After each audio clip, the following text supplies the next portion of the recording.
it's rather rare to approve an indefinite SUP. The dating period, see if we're a good match, basically. Sure. Thank you, Mr. Nguyen. Any other questions for city staff? Kyle, can you further explain, I'm not quite sure I understood the difference in the 200-foot radius and the 300-foot radius? You went from 200 to 300 on the noise requirement. On the noise requirement, Yes. this right here, or? Further back up, a couple of slides back. So, no, go back forward Nope. to, right here. Okay. So you talked about 200 and then went to 300 for certain ones. Right, so in evaluating the, what might be a more compatible separation between residential use and a data center or a use that is expected to generate 24/7 noise or impacts, the code for similar operations, such as a oil and gas well, which might operate on more continuous basis like this might, the code has policy guidance that prohibits any homes within 300 feet of that. So essentially, there's some guidance that in the ordinance already that shows that 300 feet might be the appropriate distance between these types of activities. What we're showing here on this slide is the actual distance between the nearest house and the noise generator, the closest cooling fan, which are the blue boxes there, which are the cooling units. And so if you were to establish that if this were to be approved, it could establish a precedent that 200 feet from a cooling unit to a house is appropriate.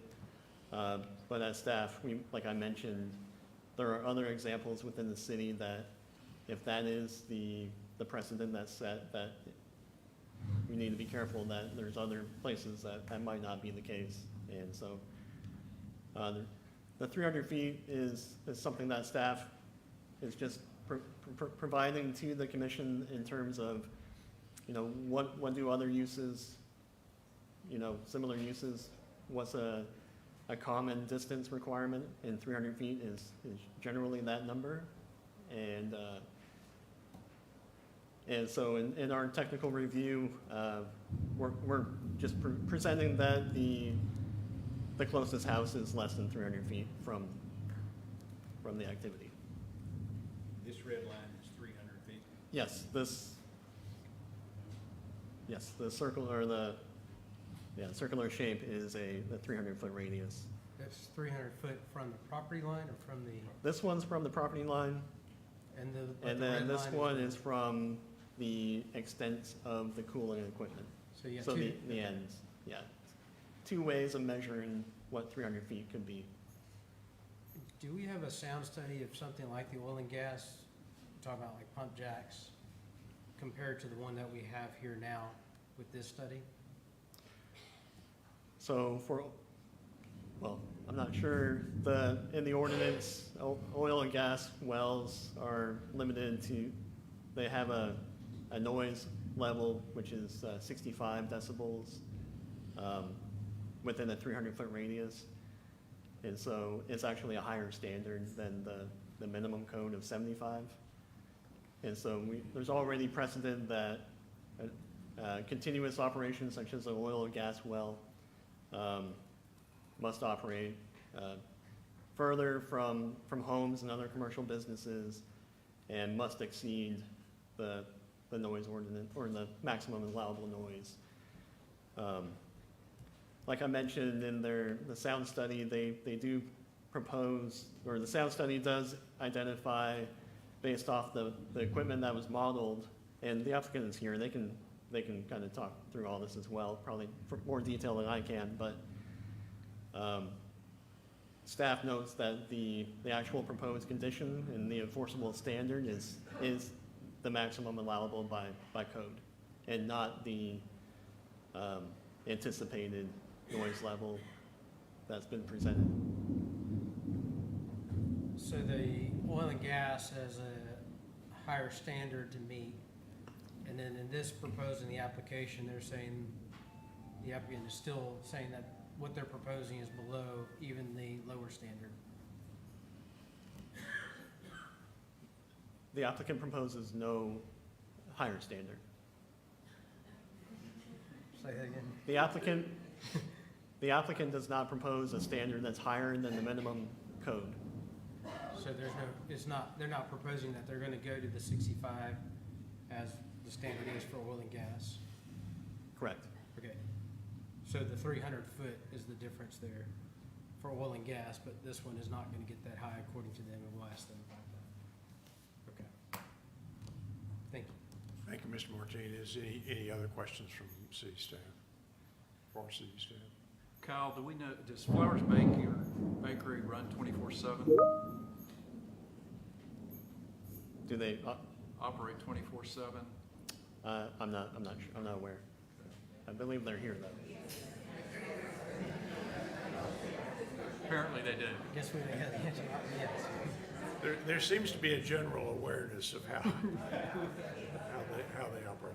Any other questions for city staff? Any other questions for city staff? All right, I got ahead of myself a moment ago. The first speaker is Mr. Brunsey. Is he here?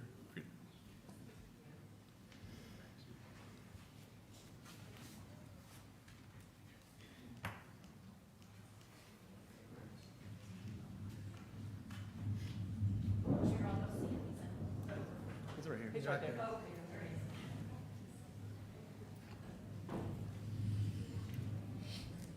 I'm sorry if I mispronounced your name. If you'd help me and state your name and address for the record. Sure. So my name is Mark Bunsiv. I live at 25 La Valley Lane, Manchester, New Hampshire, 03104.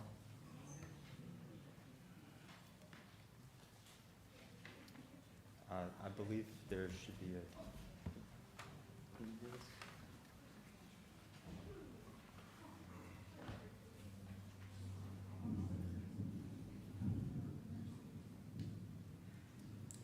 It's up there.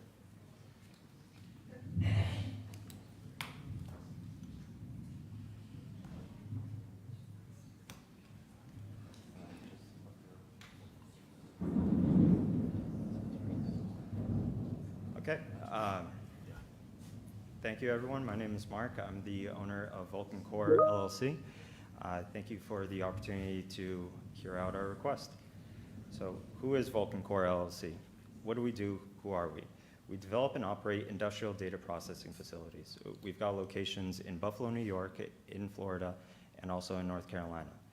Don't take my word for it, but we really, truly try to be the best neighbors that we can be.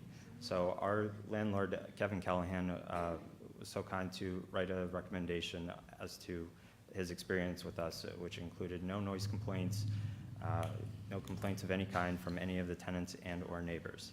On a personal note, I want to move to Tyler, Texas. I want to be a part of this community. When I first graduated from university, I was a field engineer. And one of my first assignments, it was to come to Dallas, Texas, to work at Simpson Strong-Tie. From that day on, I love Texas. The people, the culture, the food, something about it just got a special place in my heart. And then 10 years down the line, I have an opportunity to come here and operate here. But why here in specific? So as you can see from the picture here, the substation is right there. It's across the railroad track. It's basically touching the property. 2 is the work for Encore has already been completed. It was started in February of 2025 and completed July 1st of 2025, so that being last year. Lastly, it is zoned light industrial M1. We believed when we were getting into this project and continue to believe that the use case is applicable for this zone. But how did we get here?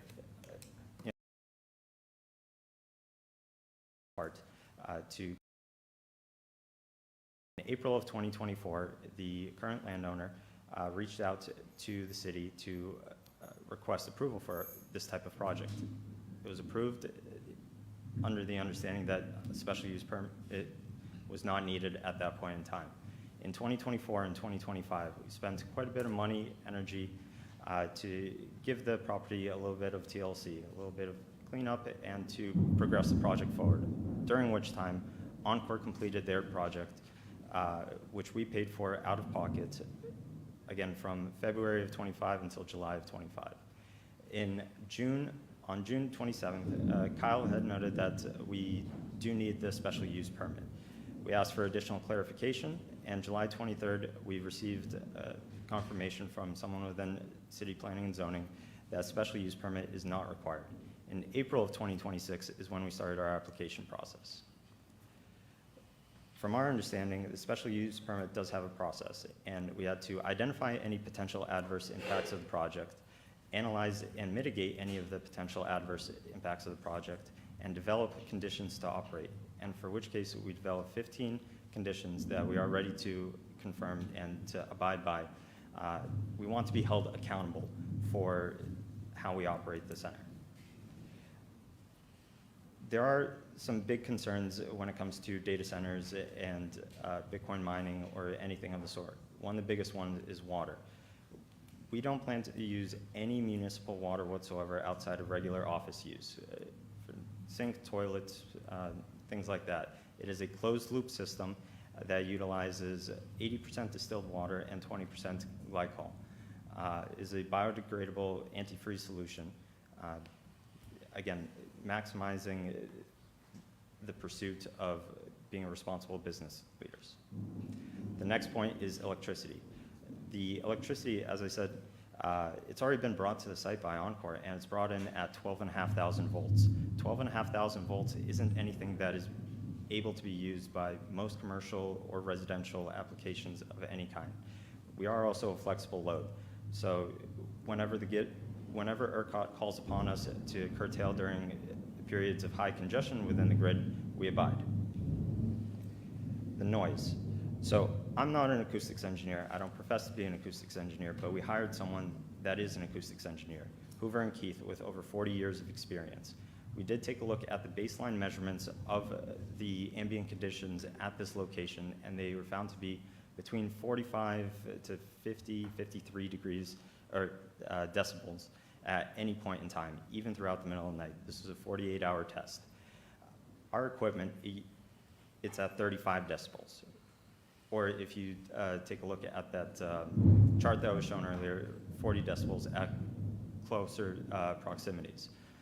What that means is 35 decibels plus 45 decibels, which is the baseline, that's about 45.5 decibels, so a very negligible impact that isn't even noticeable. Yeah. In regards to community outreach and community input, again, we want to be transparent, we want to be open, we reached out to the community, we have canvassed the surrounding houses, we knocked on doors, we tried to communicate with them best we can. If we didn't get any answers, we did mail out information. Furthermore, on June 15th, we did have a community meeting where about 90 questions were answered over the course of 2 hours, as well as we did get follow-up from there as well, and there was a reoccurring theme in the information that we received. We did get quite a few resumes, and those resumes, they're newly graduated, some college experience or no college experience. There is interest from the community to learn about these types of projects. In terms of workforce diversification, this could be a good fit for Tyler. In regards to the employment and community connections, we do plan on doing 7 to 10 full-time technical jobs paying between $25 and $45 an hour. There's a special place in my heart, truly, for interns and those that are looking to educate themselves and to grow. And because of that, we do want to partner with Tyler College and UT Tyler for computer science as well as engineering co-work. In terms of community financial contribution, the previous land, the annual revenue from the taxes was about $2,000 per year directly to Tyler. With the way that we operate, we plan on contributing over $100,000 per year to the city of Tyler directly, or over $1 million over the course of 10 years. $1 million, I could buy a new fire truck, that could fix a lot of potholes. $1 million is a significant amount of money to go directly to the city of Tyler. As I've emphasized, we want to be good neighbors. If you take a look at the picture furthest to the left, what the property looked like when we first acquired it, it needed a little bit of TLC. That's what we've shown through action over the course of the past couple of years in terms of cleaning up the property and, again, Encore doing the work that they need to do. Property in the future, we want to continue being good neighbors. We want to improve the curb appeal to it. We want to fix up the building. It needs to look pretty. My commitment to you, there's 15 operational conditions that we have set out and that we're ready to sign for at any point in time. If there are additional conditions under which you would consider approval of this special use permit, we are open to them. As a personal commitment, I really do look forward to moving to Tyler and being a great neighbor with you guys. So, in conclusion, I appreciate your time, and I hope that you consider approval of this project. My name and number has been listed up here. Feel free to reach out anytime, but our success really does depend on being a good neighbor. Thank you, thank you, Mark. Any questions for this gentleman? Mark, could you go back to the diagram that you showed on the noise? And I just want to make sure I understand that your noise engineer consultant, when the green line is you, but that's showing the peak of what the noise of the train when it goes through there? No, so the red line at the top, that is the ambient conditions of the noise. So you see some peaks here and there. That is the noise of the train going through. You'll see additional bits of noise. That would be just regular traffic. The green line represents us. Right. And to clarify, that green line would represent us if we were operating at full bore. That's only about 3% of the year. These dry coolers, they're used to cool down the medium, the distilled water mixed with glycol. And at night, it's not as hot. During the winter, it's not nearly as hot. You don't have to run these things full bore. And so that ambient temperature, would it, or noise level, would it be additional? Would your noise be additional to that ambient? Would it raise? So the way that noise is added together, it's logarithmically added together. It's not, 35 decibels plus 45 decibels. It's not 80. It'd be the log of, I'm not going to use the exact terminology, but according to our stamped report by Hoover and Keith, that would lead to results of somewhere around 45.5 decibels, so half a decibel increase. And also, in your other locations, have you ever, do you have past precedent of being that close to homes, residential? We do, yes. One of our locations, it's in Buffalo at a plate factory, or what used to be a plate factory. And the neighbors, they're across the street. They're not a single complaint. We've been operating there since early 2023. Thank you, sir. Any other questions for this gentleman? Mark, I guess for clarification, on the bottom there, to give perspective, if you will, of what a decibel is, you're saying at 35, that's the facility at the nearest home. Is that at the structure or the property line? That's from the structure. Okay, to the next structure. Correct. Okay. And then the noise level itself, the 30 and the 45, you say a quiet bedroom at night at 45, is that with like the AC, air conditioner, or fans running inside a quiet bedroom? I'm just trying to get perspective. That would be like less than a fan running.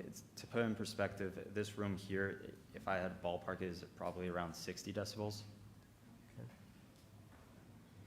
Okay, thanks. Thanks again. Any other questions for this gentleman?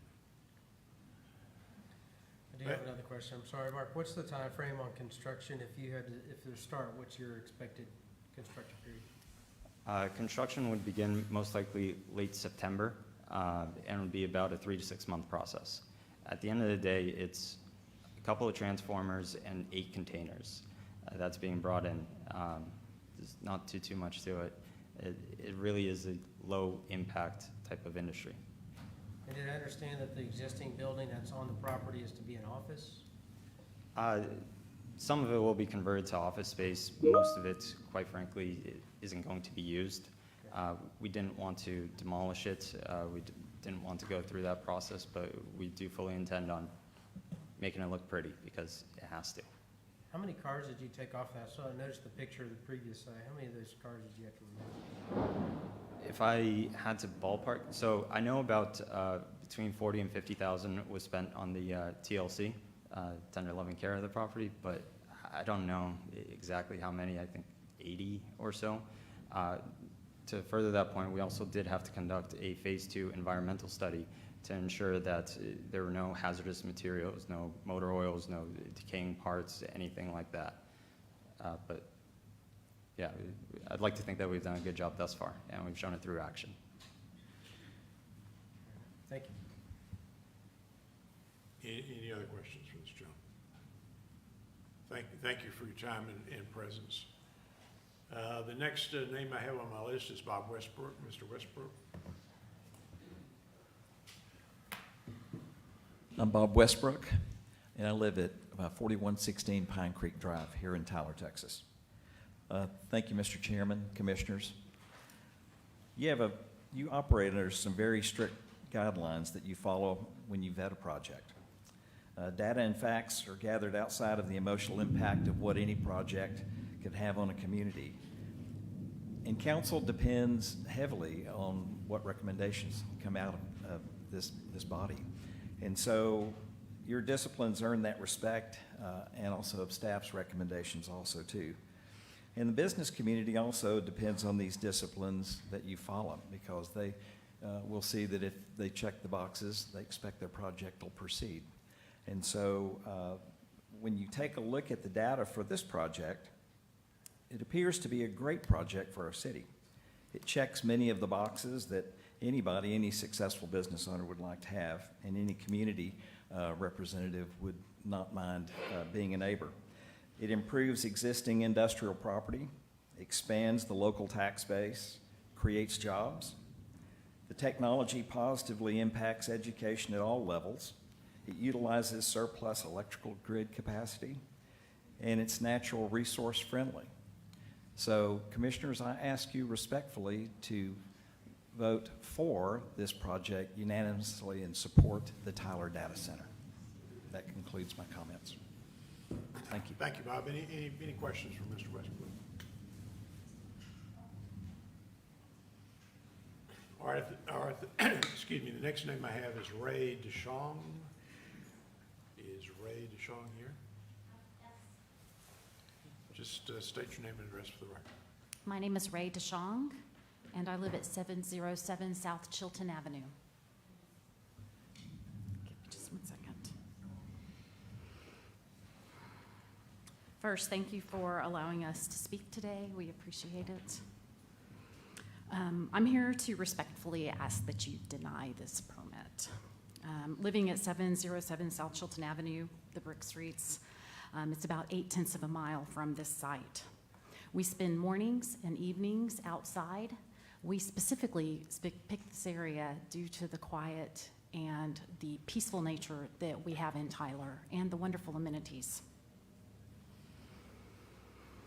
Tyler has invested significantly in revitalizing downtown, as we all know, and attracting young families, residents, and businesses, as we heard in the mayor's race. An indefinite special use permit for a 24-hour data center does not align with that vision or represent the highest and best use of the property. I'm concerned about the long-term quality of life for nearby residents and workers, particularly due to continuous noise that is produced. The numbers that I have looked up do not align with the numbers that I have heard today. I don't have time to talk about that. The specific type of low-frequency noise that emits from these units has proven to penetrate buildings and travel farther than normal frequencies. Studying 200 feet of impact does not address the potential travel of a subwoofer-type noise that goes from 0.5 miles to 1 mile. Again, I live 0.8 miles from the site. Finally, what additional enforceable protections exist for our neighbors? These would include independent noise monitoring, public process for reporting and addressing complaints, not just receiving complaints, enforcing compliance, regular review of the permit rather than an indefinite use, and pardon me if I'm incorrect on that. Also, requirements that future increases in energy use, and in Texas, we should be very sensitive to that. Will they require public review? I believe that taking additional time to evaluate whether this is the right project in the right location is reasonable. And again, I request respectfully that you deny this permit today. Thank you for your time and the opportunity to air my thoughts. Thank you for your time and presence. Any questions for this lady? Again, thank you. Thank you. The next name I have is Kathy Williams. Ms. Williams? Is Kathy Williams here? Yes, I'm here. Great.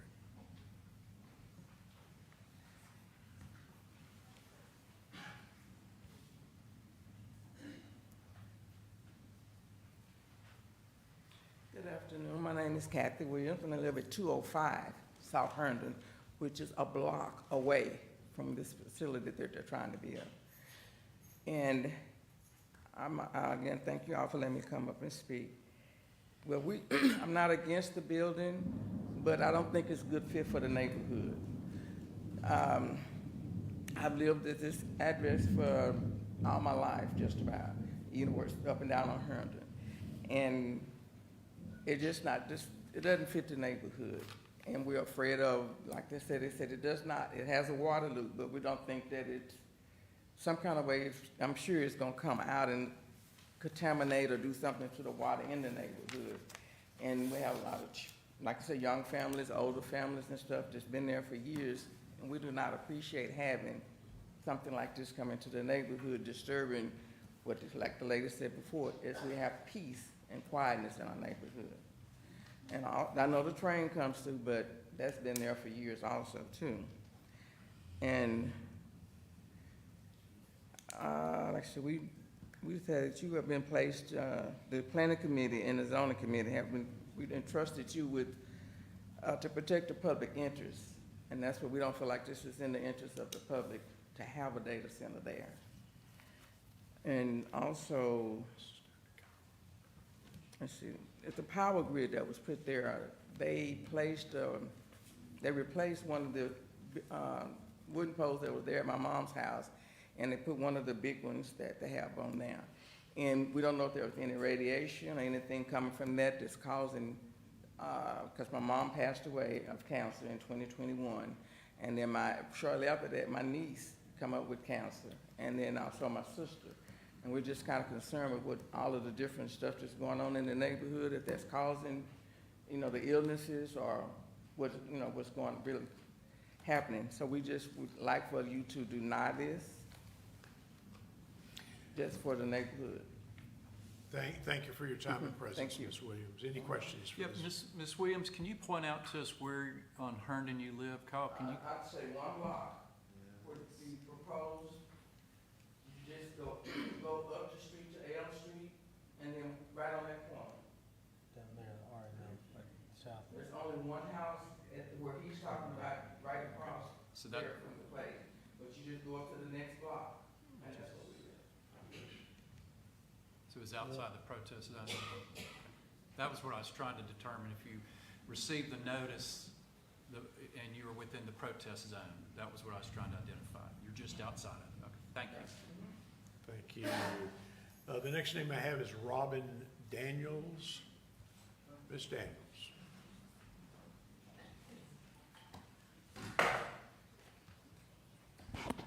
My name is Robin Daniels. I live at 1051 South Donnybrook Avenue.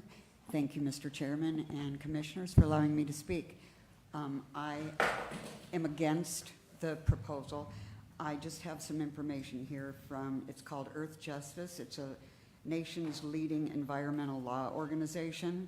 So I would think that their information is probably very legitimate, and I'm going to read that really quick. We're only here to talk about the special use permit, so if you could limit Right, your so your basically, comments. this is, I am against the data center, so, why my little quote's not coming up?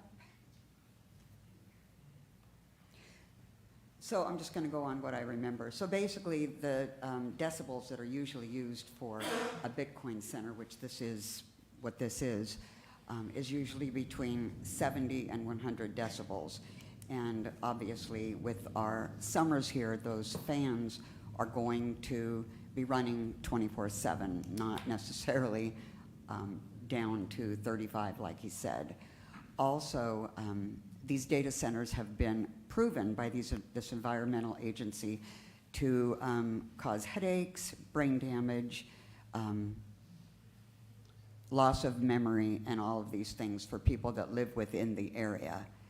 So I just ask you to please deny this special use permit for this type of business, this type of use. And once we open the door to something like this, I think that this could be an issue, especially right here within our city. Thank you. Thank you for your time and presence. Any questions for this lady? If not, the next name I have is Philip Olivares. Mr. Olivares.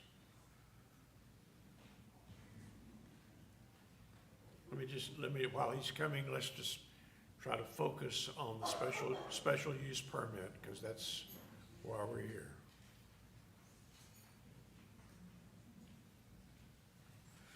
Hello, my name is Philip Olivares. I live on 292 County Road 326 West, but I operate and manage and own the property at 907 West Irwin Street, which that right there puts me well within, 200 feet or less. I am right on the corner of Irwin and Palace, which is that new gray metal building. Right there. Yes, sir. So my thing is again, pretty much everybody's talking about it, just the noise level. So the gentleman earlier, the owner, I guess, of the LLC, he did say that their sound was measured on equipment. So my thing is, what about the facility as a whole? How many decibels is that going to produce? Being that I'm there 6 days a week, I just feel like it's going to have a huge impact on everyone there. So that's mainly my main thing. I'm very close to it. Also, my thing is we have to consider the overall benefit to our community with this just being 7 to 10 jobs. When you compare the potential impacts, the noise, maybe the increased utilities, is it really the right location? So I just feel like, especially in the downtown Tyler area, which is less than half a mile away, placing a Bitcoin mining facility here has the potential to negatively affect that growth and quality of life for the people who already live and work there. So I'm not saying that this type of facility shouldn't be built. I'm all in for growth and development myself, but what I am saying is this simply is not the right place for it. I respectfully ask that you consider whether the long-term impacts on our community outweigh the limited benefits this project will provide. Just like you see the signs right there on the chairs, Tyler is known for its roses, it's known for its beauty, it's known for taking care of its residents and being a close-knit, hardworking community. This proposed data center does not reflect the values or the vision that have made Tyler such a special place to live in and do business. For those reasons, I am completely opposed to approving a project that will place a Bitcoin mining data center so close to the heart of our city. I respectfully ask that you deny this proposal and protect the community that has made Tyler what it is today. Thank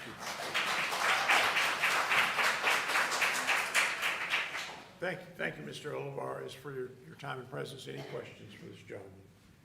If not, the next name I have is Valita Waits. Ms. Waits?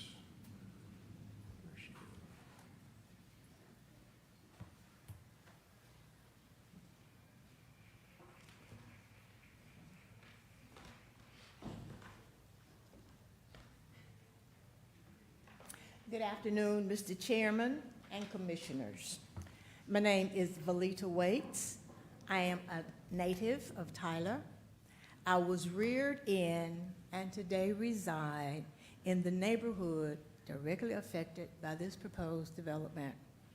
I appreciate the opportunity to address you this afternoon. I recognize that the issue before you is not whether data centers, Bitcoin mining facilities, or digital technologies have value. They do. Nor is it whether the businesses should invest in Tyler. They should. This case is not about whether Tyler should grow. Tyler should continue to grow. The question is whether this project at this location has been shown to satisfy the standards required for approval of a special use permit.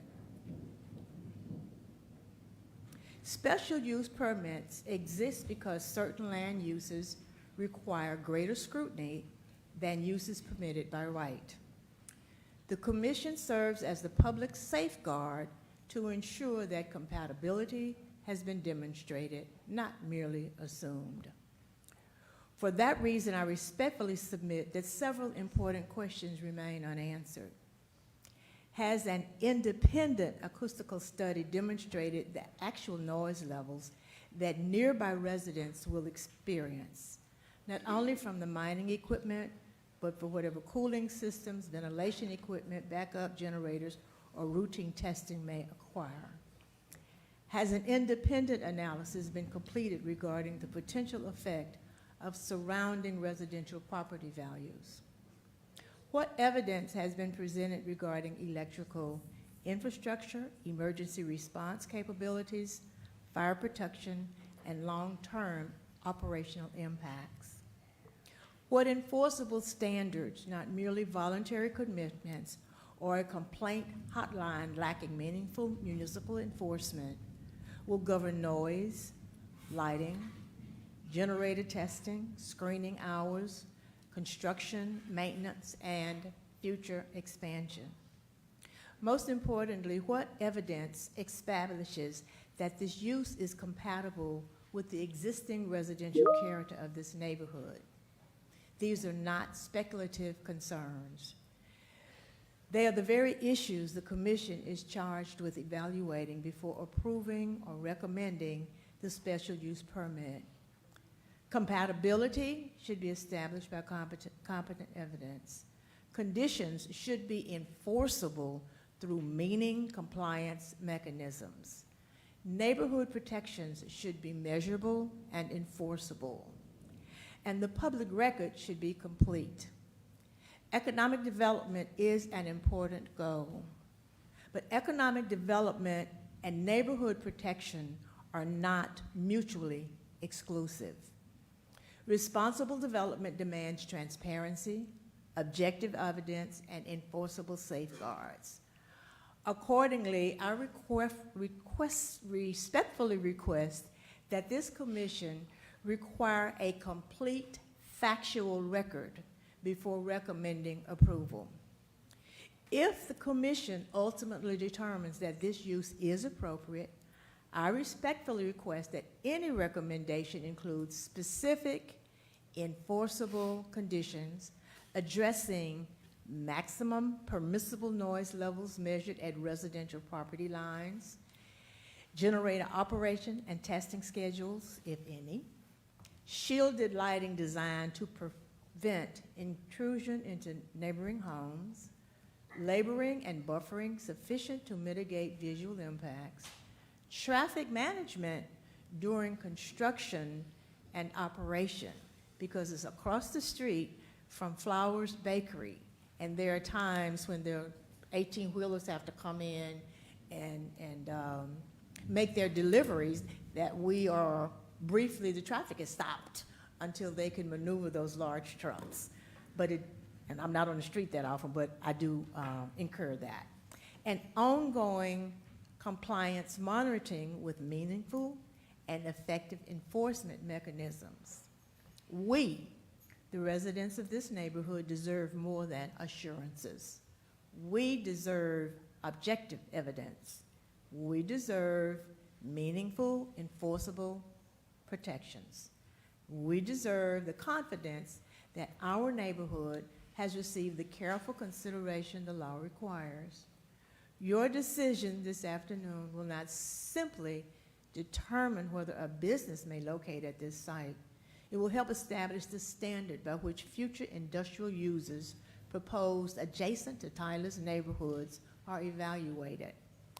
I respectfully ask that the standard you set be one grounded in evidence, compatibility, transparency, accountability, and meaning enforcement. So therefore, there are so many uncertainties and the lack at this point of enforceable enforcement measures that I do not support the placement of this data center in our neighborhood. Thank you for your service to our community, for your thoughtful consideration of these matters. Respectfully submitted, Belita Waits, resident of affected neighborhood. Thank you. Thank you. Thank you, Ms. Waits. Any questions for Ms. Waits? If not, the next name I have is N.R. McGrew.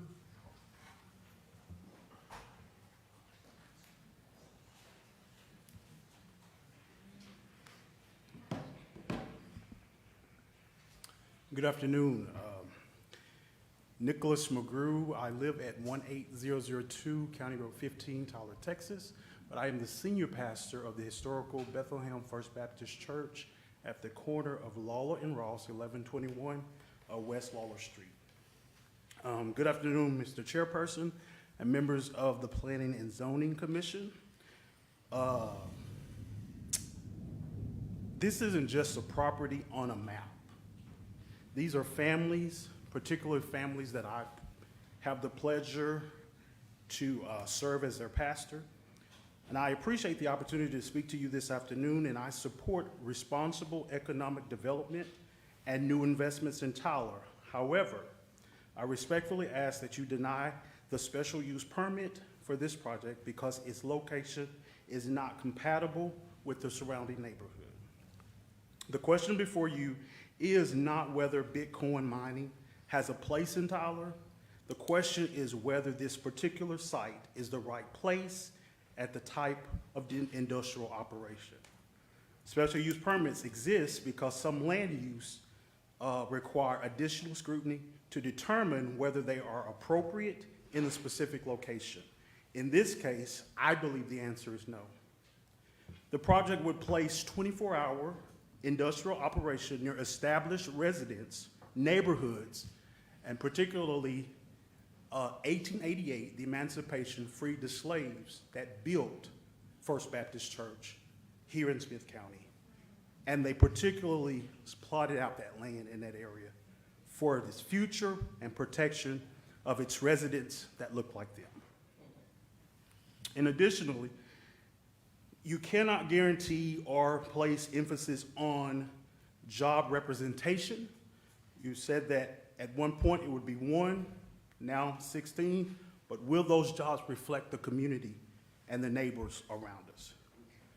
Tyler has invested considerable effort in neighborhood revitalization, redevelopment, and improving the quality for residents, approving an intensive and industrial use near existing neighborhoods could work against those long-term goals.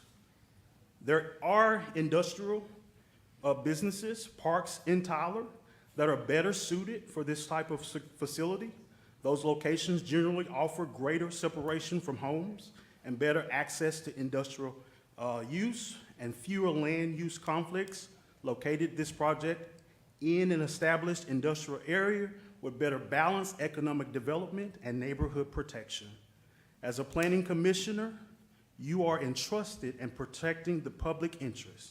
Your decision should consider not only what is legal permissible, but also what is suitable for Tylerites.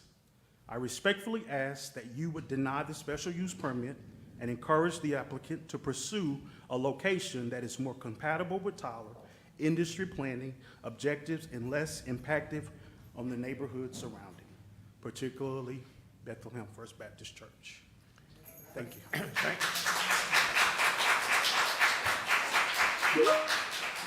Thank you, Mr. McGrew. Any questions for this gentleman?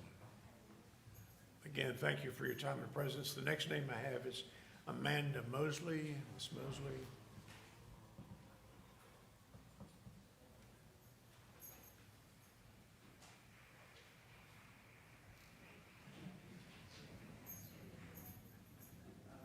Good afternoon. I have to say this is my first time I've ever spoken at any city council, but I am third generation in this neighborhood. I am maybe 0.5 miles from where actually you're proposing to put this.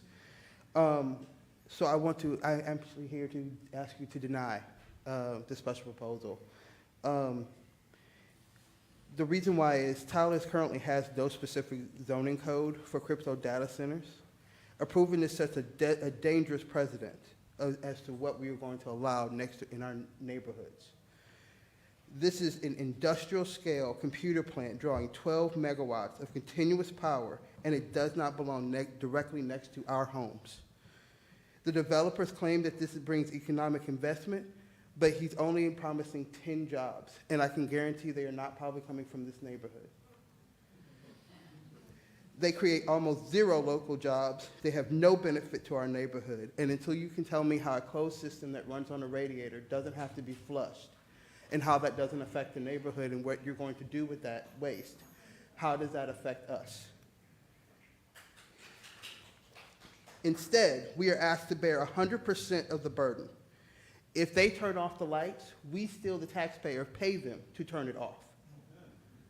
So in the end, they are still keeping the lights on due to our tax dollars. This is a permanent risk to our property values and an immense strain on our local power grid in a state that is running on a horrible power grid. The threat of relentless 24/7 noise pollution, and there is evidence where they say that they can keep it down, but then you can go to Hood County and see that they are not doing that. Our neighborhood, our family, our city deserves more from this council than to accept this special proposal. So I say protect the quality of life in our neighborhood, and please deny this proposal. Thank you.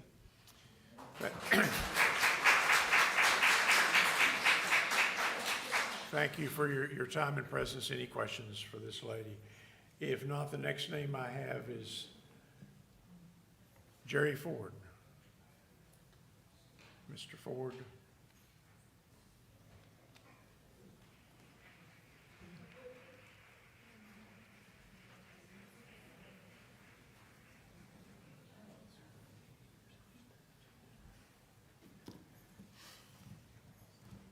Good afternoon. My name is Jerry Ford, and I have a church at 211 North Ross.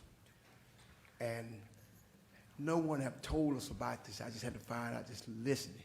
Never got a notice or nothing in the mail. And to my knowledge, we do not need this company, this business in this neighborhood. Number one, have anybody done a study what kind of condition this thing could bring to the neighborhood? We have old citizens living in this neighborhood. I mean, you got to stop and examine what are we getting from it? We're getting nothing from it. So as a day, I asked the chairman to deny it. Thank you, Mr. Ford. Any questions for this gentleman? If not, the next name I have is Betty Mitchell.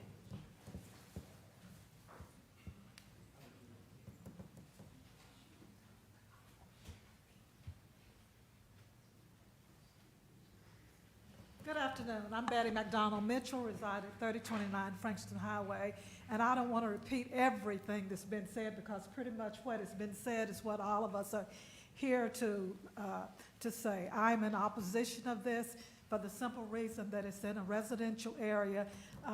The city is already established as incompatible to the infrastructure in this area, and of course we are concerned about the infrastructure. We've had meetings about the meetings, and we've had meetings and more meetings for the last couple of weeks with all the citizens in this area. And when we look at and look at the studies that regarding these type of plants all across of Texas, there's nothing that we can find that gives us the assurance that has been stated here by Mr. Mark Brown. Opportunity that we've had on the meeting on the 15th, and we've had other meetings, but we are really concerned about the legitimacy of what's being presented here. We know that you might not be using city water, but water is water.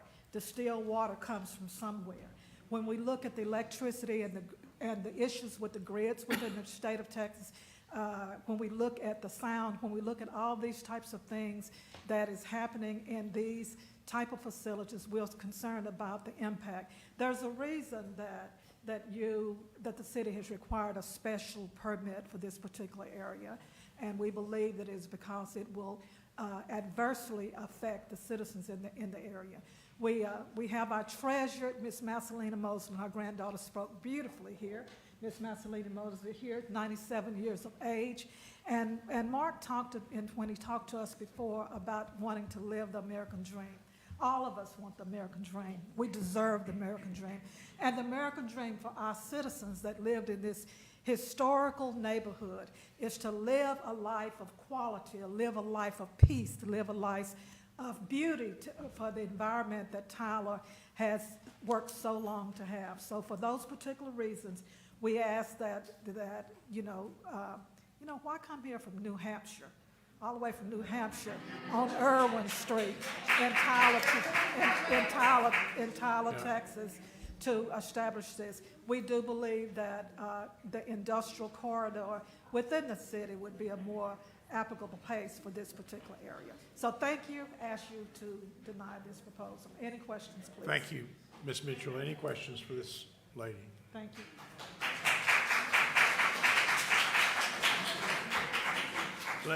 Let me just, this is off the record, but let me just correct the record. The people who live in New Jersey are perfectly nice.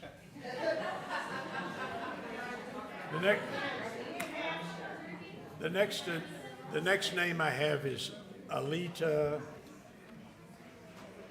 Wingfield. Alita Wingfield. Is Alita Wingfield here?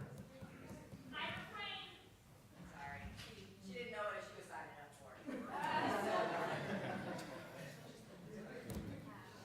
for. Next is Hannah Morris.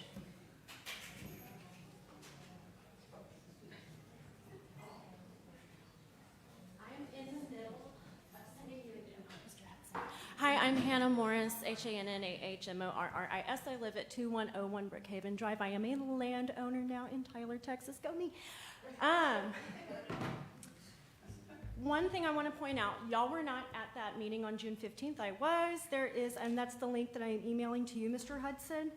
That was a video by El Show del Meño. That was the complete and full meeting that took place that y'all were not at, and it was, it could have been a little better than it was. And it was not a great meeting because Mr. Mann in the back, Mark, and his partner Mitch did a very poor job of addressing concerns of the community. That's why it got a little rowdy. I think you'll need to watch it. You need to see the conversation that was had by constituents and taxpayers here in Tyler. It's an overwhelming no, and it's also a no for me. One question, I have a few questions that I want y'all to ponder. What about the heat exhaust? They said it's like, oh, it's only 160 degrees of heat. We live in humid East Texas heat dome, and they were unable or would not answer that question. Where does the chemical waste go? I'm expelling air right now. You can't see it, but that doesn't mean I don't have carbon dioxide coming out of my mouth. Where does it go? What about catastrophic events? At the June 15th meeting, please watch the video. It was asked, what happens if there is an explosion? Because City of Tyler has had its own fair share of mishaps, explosions, and fires over the years. It's a really valid question. And again, they would not or could not answer that question. Instead, they said, well, if there's a leak, we'll clean it up. They did not, I know, they did not go on to say how that cleanup involves a hazmat team. And someone else has already asked questions about what about the forever chemicals and things that are being introduced. Again, I'm breathing out stuff that you can't see. That doesn't make it not real. Next question I have is, why do we need a Bitcoin facility? Berkshire's don't take it. Billy Hughes don't take it. Now, sex traffickers, however, and there are many on the Smith County Say Cheese, do take it. You're welcome. When asked about the country of origin of parts, I am not a computer person. I don't understand the response that was given, but I do know enough to know that parts from China we don't use on things that we want to be secure here. Did I understand right? Felix will tell me later. And again, they answered by name dropping things I don't know about, or they just could not and would not, in a way, explain it to those of us who do not have engineering degrees. Another question I've got for y'all to consider is, I did not come here to complain about Amazon when it was discussed Amazon coming here, because Amazon was bringing actual jobs. I don't have anything to say about Train. Train employs hundreds of our local community, but 7 to 10 jobs does not help the multi-generational families that live in that neighborhood.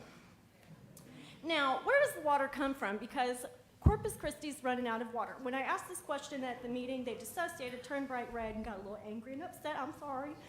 But I have a question. Corpus is running out of water. I know that we're not using Tyler water for this, but where does water come from? It's distilled water. Okay, cool. Where does the distilled water come from in distilled water? Water has to come from somewhere. It doesn't magically appear. We should not be taking water from other Texans who need water. And then the noise study was done on a 48-hour period during the work week, not during the weekend when families and their children are home and resting.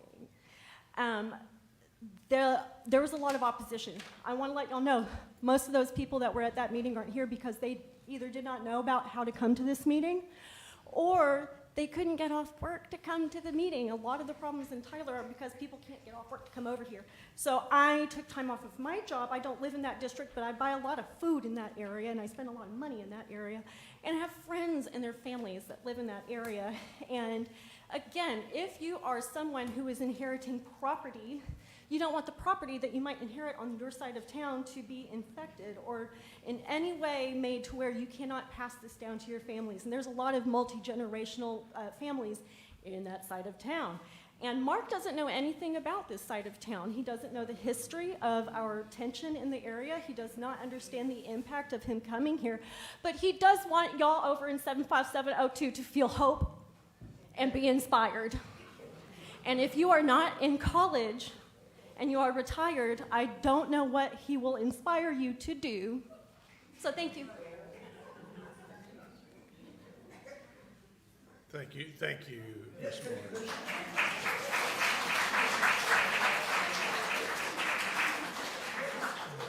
Dorothy Stainback. Dorothy Stainback. Is there someone named Dorothy Stainback? Yes. Okay. Stick around. I've got a list of names here, and I want to make sure that, is there someone here named Zachary who wants to speak on this item?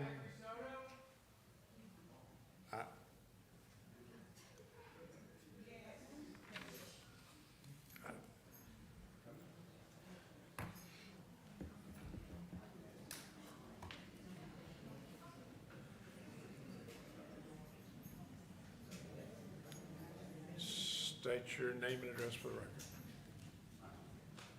My name is Zachary Soto. I live on FM 850. We, the city of Tyler people, do not want a data center here.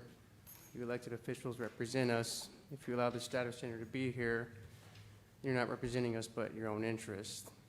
Either you're bought or peer pressured into having this data center here, or you have no power at all, whether it's here. Let me, we're going to stop right there. The suggestion that this group of the elected city officials of the city of Tyler are doing anything improper is improper. And if you want to talk about the special use permit, we want to hear it. But if you want to castigate our integrity, we're going to stop. Does that make sense? I understand, yeah, but I was still going to speak it if I wasn't stopped. Zach, what's your address again? I live on FM 850. I don't So see what's what the interest address? it has in me speaking here. So What you is li- the address in the city? It's irrelevant to what I have to say. If you live, Hold on. Commissioner? Sir, for the record, you do have to give your name and address in order to be counted as a speaker. So it's nothing that anyone wants to use. That's fine. It is and a I'll legal just- requirement. If it's not appropriate what I say, then I'll just sit down. thank you. You're welcome. Charles Durrity. Charles Durrity, yes, sir. Durrett, I'm sorry. It looks like there's a Y on the end. I'm sorry. We're speaking on this one item. Okay, first of all, I'm not a public speaker, so I'm a little nervous, but I wanted to thank, I'm sorry. My name is Charles Durrett. I live at 804 West Irwin Street. I own the property at 800, 802, 804, and 806 West Irwin Street in Tyler, which is about 2 blocks from this proposed data center. I would like to take the opportunity to thank you to the chairman and council members for allowing me to speak, to voice my opposition for the proposed Bitcoin mine. First and foremost, this site is in a neighborhood of hardworking citizens that their homes literally back up to the proposed site. They're proud of their homes and their neighbors. It's an improving neighborhood. New construction of affordable homes dot the area. West Paul Street is an example. Only a few blocks from the data center is lined with new construction. There are churches, there are community center, there's a funeral home, all within a few blocks. If you look at the maps on West Irwin, the Google map on West Irwin, it's also known as the Dallas Highway. It's a straight line from Tyler's Airport to downtown. Businessmen coming into the town travel on West Irwin Street to downtown every time an American Airlines plane lands at the airport. Impressions are important. A fence with razor wire is not a good impression. Yes, West Irwin needs improvements, but not this kind. Speaking of downtown, all the efforts, dollars, and beautifications of downtown are so important to the revitalization of our community. This project is less than 8/10 of a mile from the city square. My property is 2 blocks from that project. Last fall, this committee unanimously voted for a zoning change for my property to change it to DBAC, which is Downtown Business, Arts, and Cultural. Why do we want a data processing center 2 blocks from what we're trying to develop as improvements in the downtown revitalization area? Let's see, excuse me. We're striving to improve a walkable area for cultures, arts, parks, and community.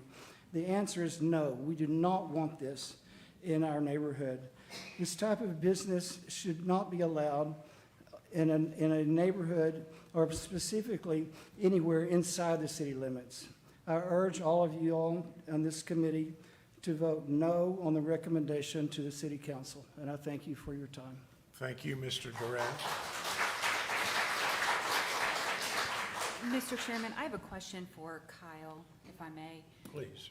Kyle, could you take us back to one of your beginning slides that had the written guidelines that we are to consider when we're evaluating a special use permit? This one, yes.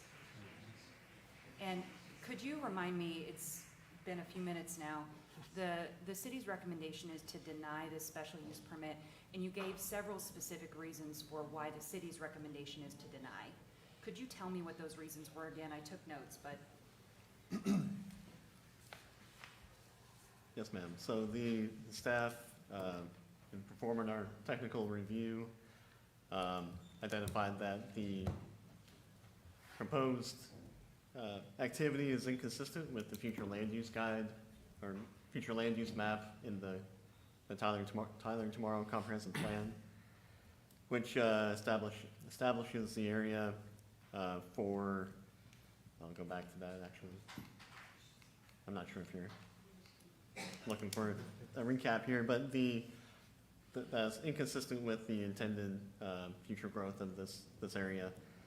Also, that the site's proximity to existing homes and the operational characteristics of the use, it has not been demonstrated that that can happen without adversely affecting neighboring properties. Okay. And then if you could just take us back to the definition one more time, I just wanted to review it.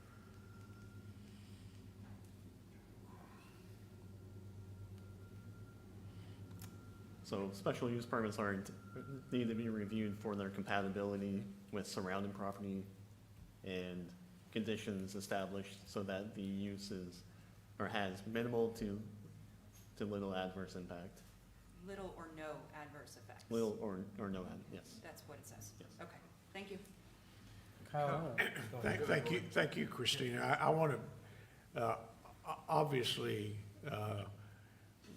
we've gone far afield in some of the comments, and if we continue to go far afield, we want to hear what people's comments are. We want to hear the public's information. But when we go far afield, it doesn't help this group or the public to make an informed decision if some of the comments are, to use a legal term, irrelevant. Mr. Martinez. Kyle, with one of the recommendations being to deny based on the future land use, and given that map that we'll go back to, if you don't mind.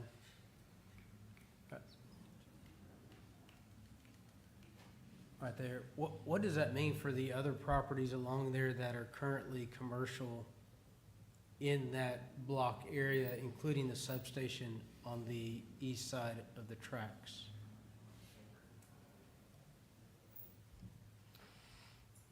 Well, so this is, it's not a zoning map, and so all the properties are zoned as they are. That is the regulatory, what is permissible. And so this doesn't change what's permissible for those properties. Is the future land use map being established with the comprehensive plan establishes the guidance for staff to review any land use decision. And so what it means, if there were to be a land use proposal or change or request on those properties, staff would evaluate how it's consistent with, or how it relates to this guidance within the comprehensive plan. So it's a guidance if there is a change on the property. So this is not, just for clarification, that's not the actual zoning as it sits today. Correct. And the actual zoning as it sits today is M1. Yes. And as it sits today, the guidelines and the actual thresholds on M1, none of those are broken in the proposed plan for what's been presented. Is that correct? Sound, noise, and all the engineers of the city have checked on it, and nothing is outside of those guidelines, buffer zones, et cetera. The special use request is site-specific standards, and based off of the proposed standards in relation to reviewing for potential adverse impact or adverse effects, staff's of the opinion that it has the potential for adverse effects, that the applicant, again, it's upon them to demonstrate that that's not the case, that the proposed conditions and site are compliant with the approval criteria. And so in our evaluation, based off the guidance that we have within the comprehensive plan, is not consistent with the approval criteria. What were those adverse criteria items? The operational characteristics of a data center. Which ones are generate adverse? noise. Yeah, which ones are identified as adverse to the existing standards of M1? It's and not the of, neighborhood. it's not of M1, it's of the surrounding properties. Okay. So there are homes, again, to the north, I'll go back to that map. Is it the sound or the usage or the emergency or the traffic in trying to address the questions they've brought up? Which ones are adverse? It's as it's proposed, the site, it could be the effects of the noise. Like I mentioned earlier, that the assumptions in the model are not solidified in the approval criteria.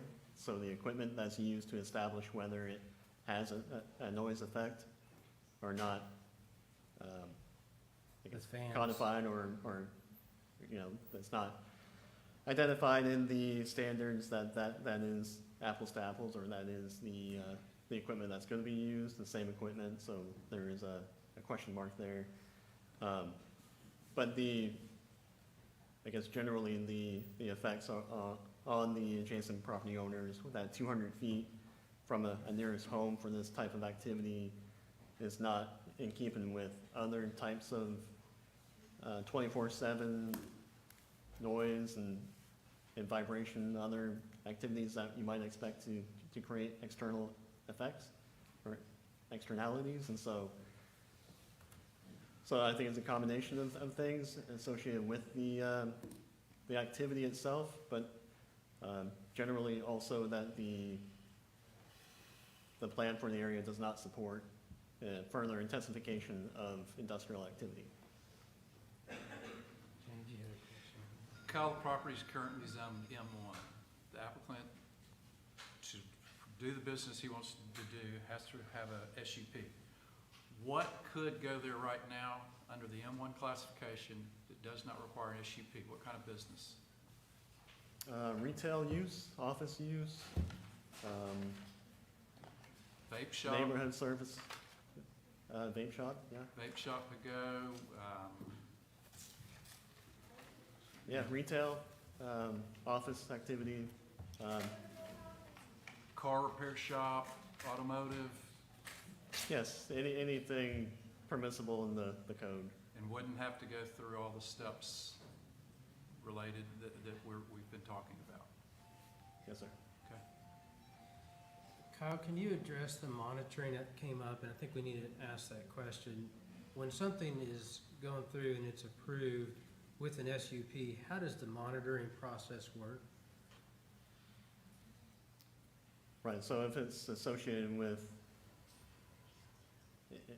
it could be on a complaint basis, that if there's a complaint made, perhaps for noise or for any other concerns about the operation of the site as has been presented, staff would have to follow up on that.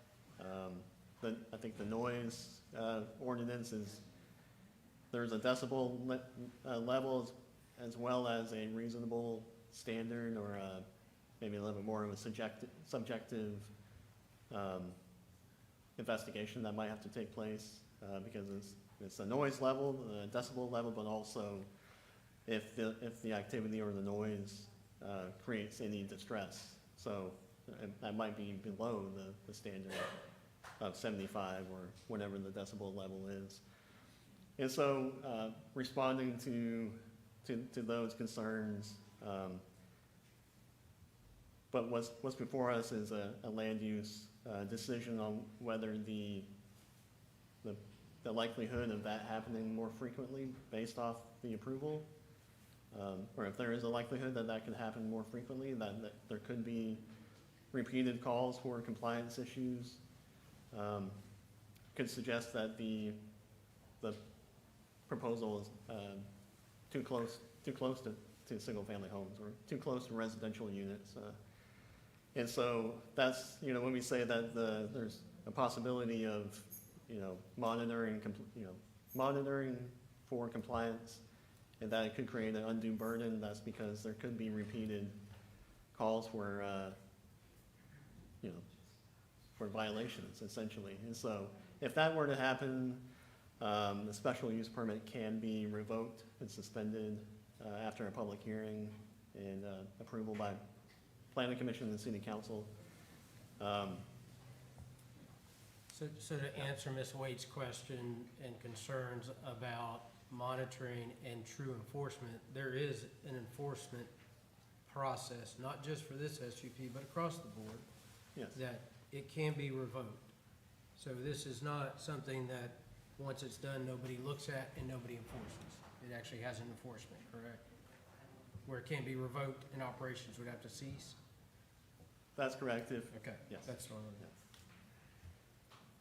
I appreciate all those comments, and since we're talking about enforcement, I've noticed that the police chief is here. Would you care to help us along those lines?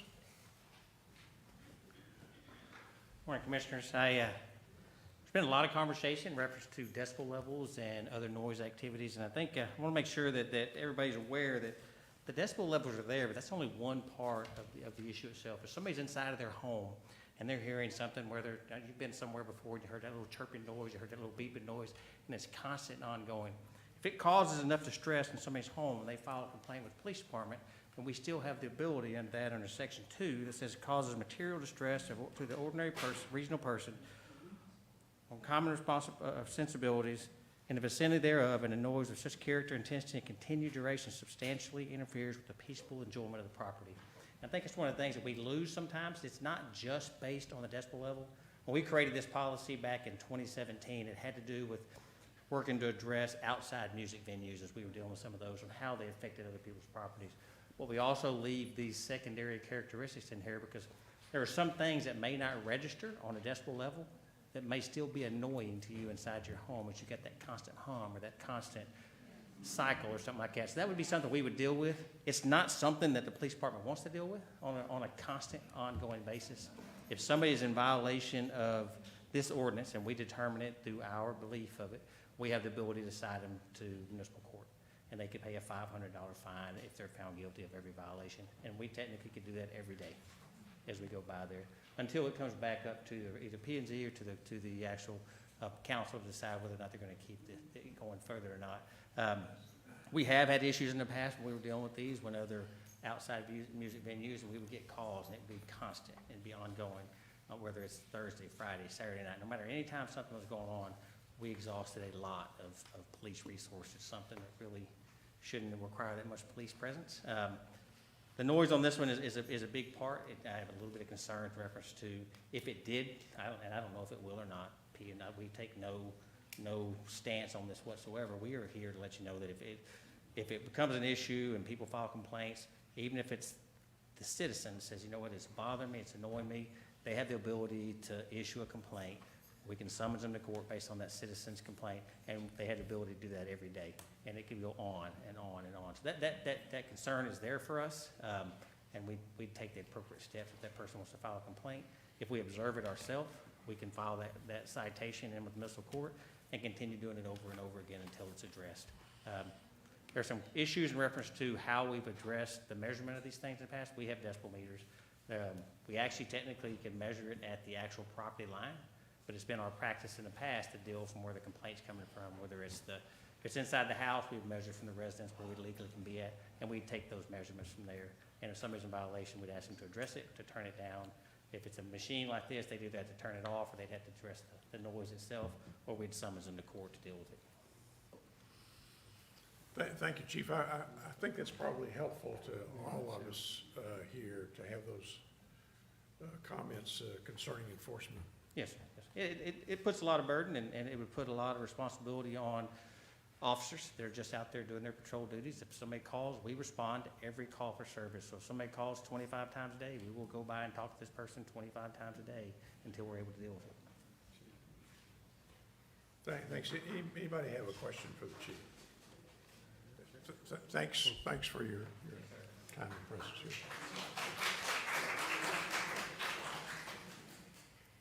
I still have a long list of persons who signed up to speak, and the next one is John Egan. Reflecting on the guidelines that have been given is Mr. Egan here.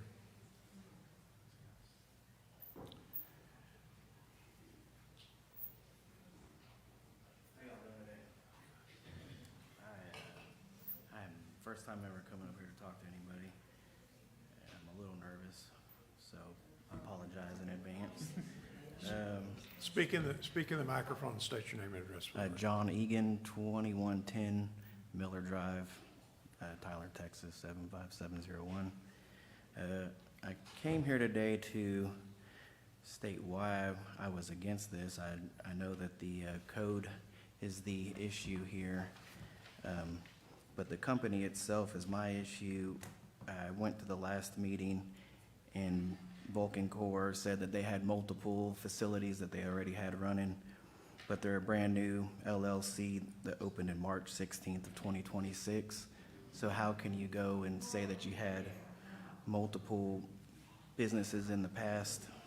Like, that makes zero sense. And when I asked the guy at the meeting, how do I go about finding out these other businesses that you had open and how I can talk to people there about it, he just mentioned how it was with other partners, and that's why this is a new business venture altogether.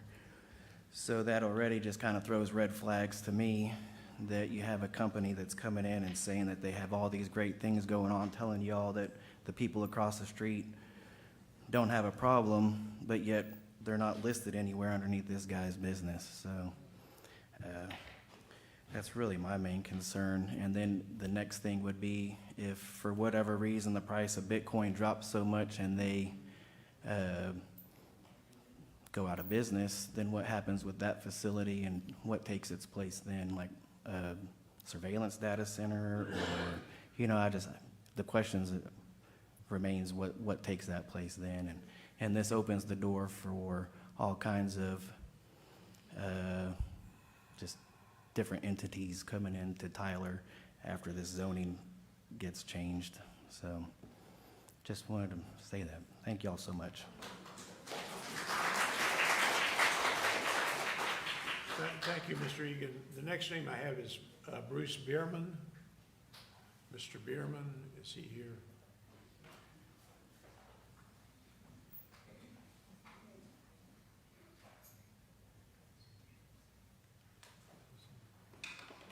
If Mr. Bierman is not here, the next name I have is Gene Murphy. If Ms. Murphy is not here, the next name I have is Samantha Wall.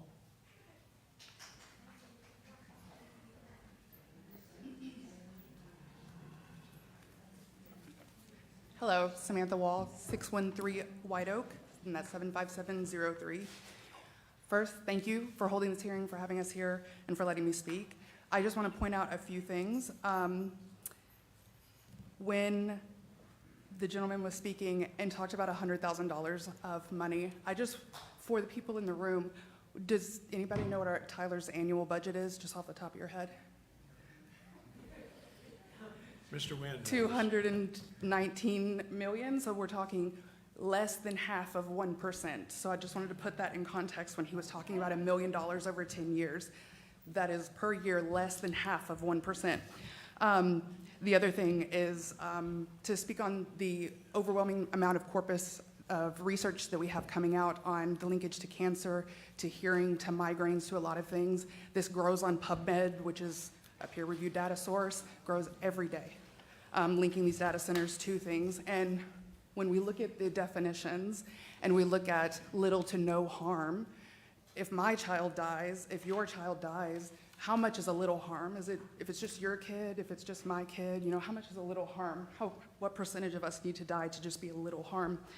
I also want to point out that scientists at UT Austin, not a university out of state, not anywhere out of state, our own UT Austin, estimate that up to 9% of the annual water in all of Texas will go to data centers by 2040. That seems like a long ways away. That's a decade. So we're talking almost 10% of our entire water for the state could be leaving with the amount of data centers coming in.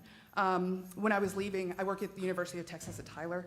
I love my job. I love my boss. When I was leaving, I was telling her I was coming here to speak on this, and she said, do what you have to do. She moved here from Abilene. They cannot sell their house in Abilene. They've been here 4 years. their houses for rent at an amount per month that they lose over $2,000 per month. There are 2 houses in her neighborhood that are for sale. One of them is actually renting right now $10,000 a month for a 3-bedroom, 2-bath, 1,935 square foot home. $10,000 a month because that family cannot afford to live there and pay the utilities and all the things that have happened since their data center went in. Another house in the same neighborhood, $7,000 a month. This is not, this is not just one-offs. These are happening everywhere after these data centers. She went on to talk about the rattlesnakes coming to the heat and all the other things that it's causing in Abilene, and I know we're not here for Abilene, but there's no way to say 10 years from now, looking back, what is gonna be our rattlesnake? What is gonna be your $10,000 home, my $7,000? I'm a government employee. I'm a UT Tyler employee. I do not have $7,000 a month to rent a home. Let me tell you. So I just want to bring those points and ask that you do not allow this to come into our neighborhoods, and particularly the neighborhood that it is choosing, and the historical significance and everything that, if you've lived in this area for a long time, you understand what we should be doing to that neighborhood and the amount of time and attention and money that should be going there to provide our entire city to something to enjoy and not something that can make us sick. Thank you. Thank you for your time and presence. The next name I have is Aubrey Sloan. Aubrey Sloan. Is Ms. Sloan here?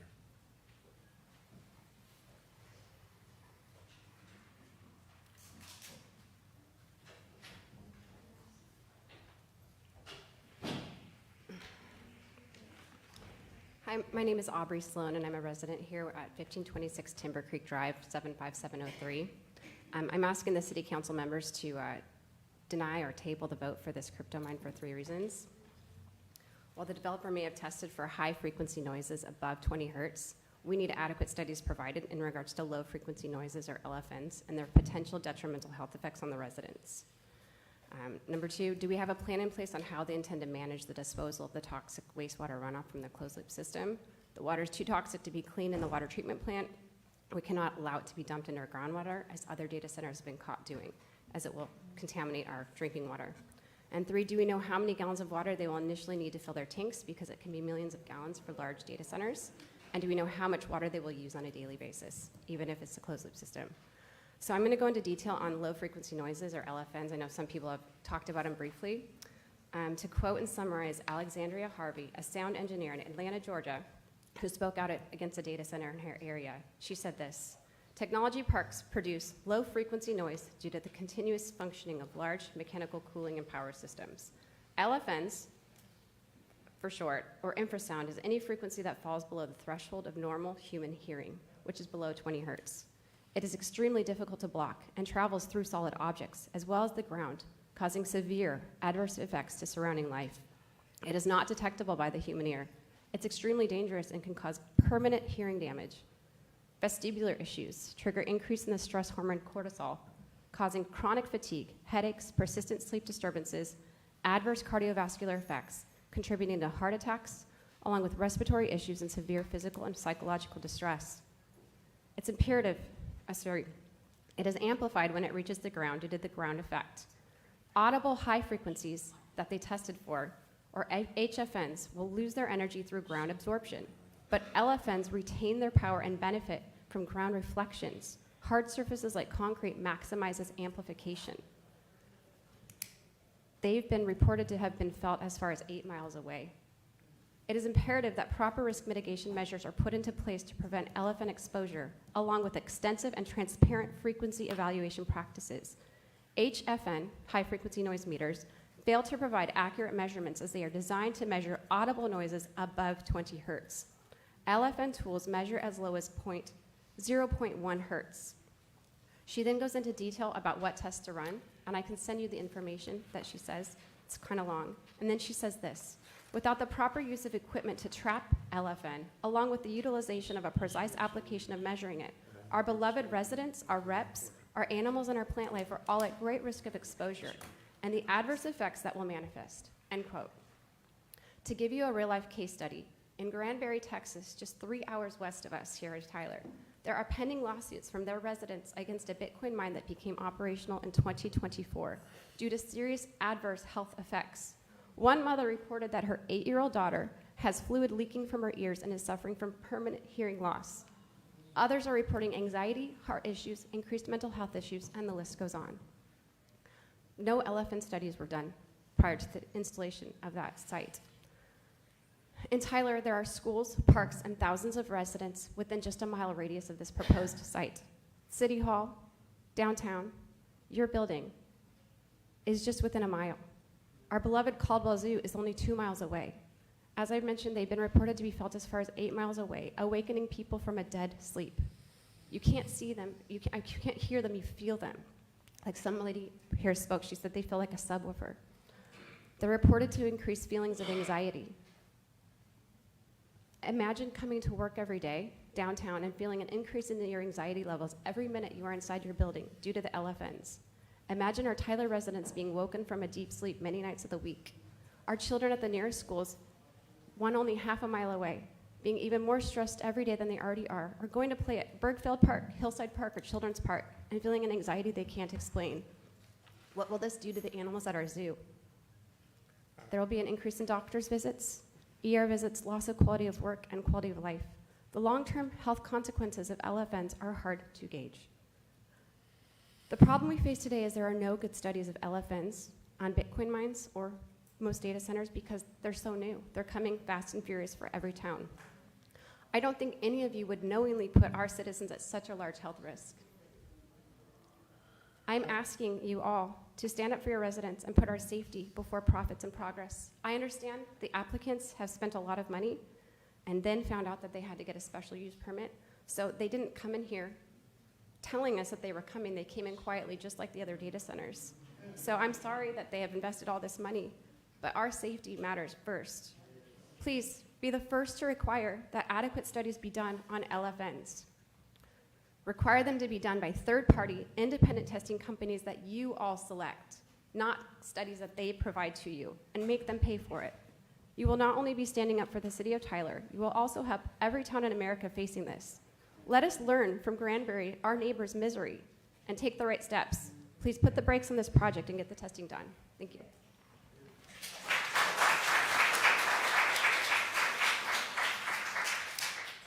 Let's try to refrain our comments to what's actually at issue here. And the next name I have is Kate Correjo.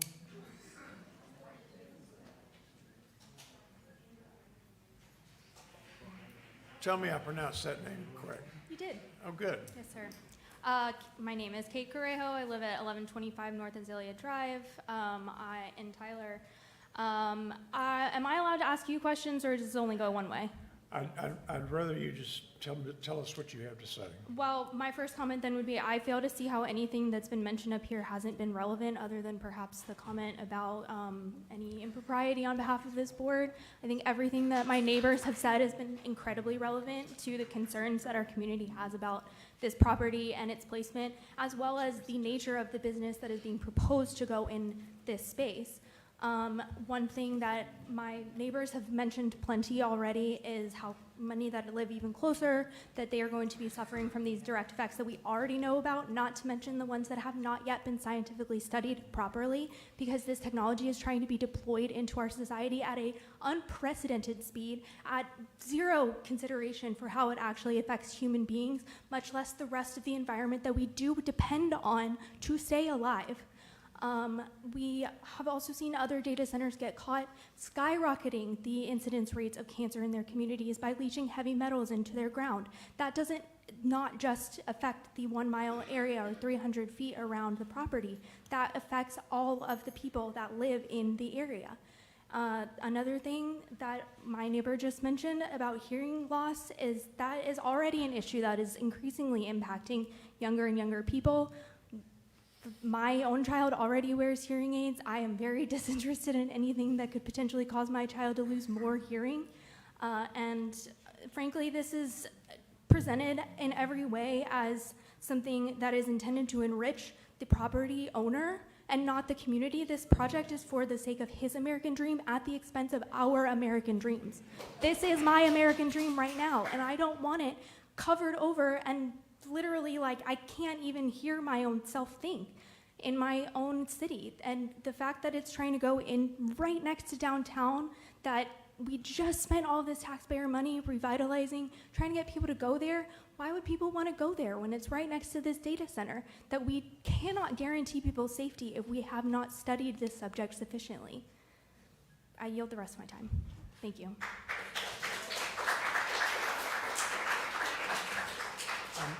Amanda Stewart. Amanda Stewart. They certainly have. Guy Slimp. Guy Slimp. Mr. Slimp.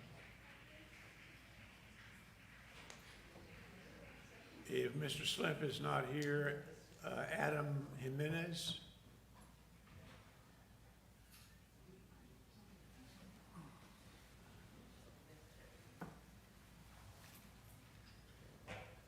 Thank you all for your time. I'm asking the committee to deny this request on the ground, oops, I'm terribly sorry. Adam Jimenez, 5100 Sweetbriar Lane, 75703. I'm asking the committee to deny this request on the grounds that this center will have much wider negative effects than just the detriment to the local neighborhoods and the historic establishments of the area. I want to start by mentioning that Tyler is currently under a watering schedule due to ongoing usage strains on our water system. I bring this up because the idea of a closed-loop system as it stands is very misleading. There are many examples nationwide of these systems not holding up to that name. We have accounts from both Florida and Louisiana nearby showing faults with the closed-loop idea. The Florida Water and Pollution Control Operators Association reports closed-loop centers often still require external evaporation towers which need to be fed continuously to compensate for high-temperature days. This includes dry air cooling systems which require water misting called atomized misting when air temperatures are excessive. And I don't think I need to remind anybody who lives in Texas just how hot it gets around here. In addition, water misting becomes less effective when local humidity is high, which this region is very much prone to. When it's hot in East Texas, it is humid as well. Furthermore, closed loop or not, there is an unavoidable increase of upstream water use due to the increased need for cooling at power plants, initial filling of the system, and the secondary and fail-safe measures mentioned previously. My second point, the Texas grid, ERCOT, is strained by high usage congestion every single year, both in the summer and in the winter. And I'm sure I don't need to remind anybody how little of the other two seasons we get in this part of the state. We've experienced seasonal blackouts in some or all areas of Tyler for 6 of the last 10 years. The idea that we have a sufficient excess electrical reserve to power something like this 24/7 is absurd. How much increased strain can our little portion of the grid honestly take? Little to no benefit to the average citizen can be found from installing this data center. With as few as 10 employees total and no established method of generating revenues that are guaranteed to stay and circulate in Tyler, the citizens will be left holding the bill, both their water and power bills to be specific. Encore and KCN News in Temple, Texas report cost increases for power alone are projected at 25% at the low end to 70% at the high end in areas with data center density.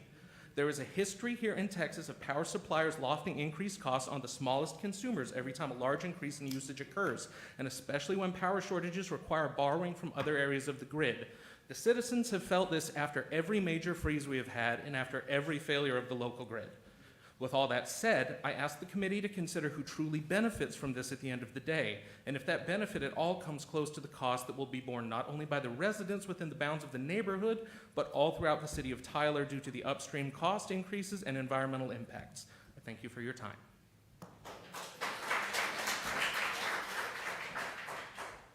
Ryan Davis. Mr. Davis. If Mr. Davis is not here, Leanne Sewell.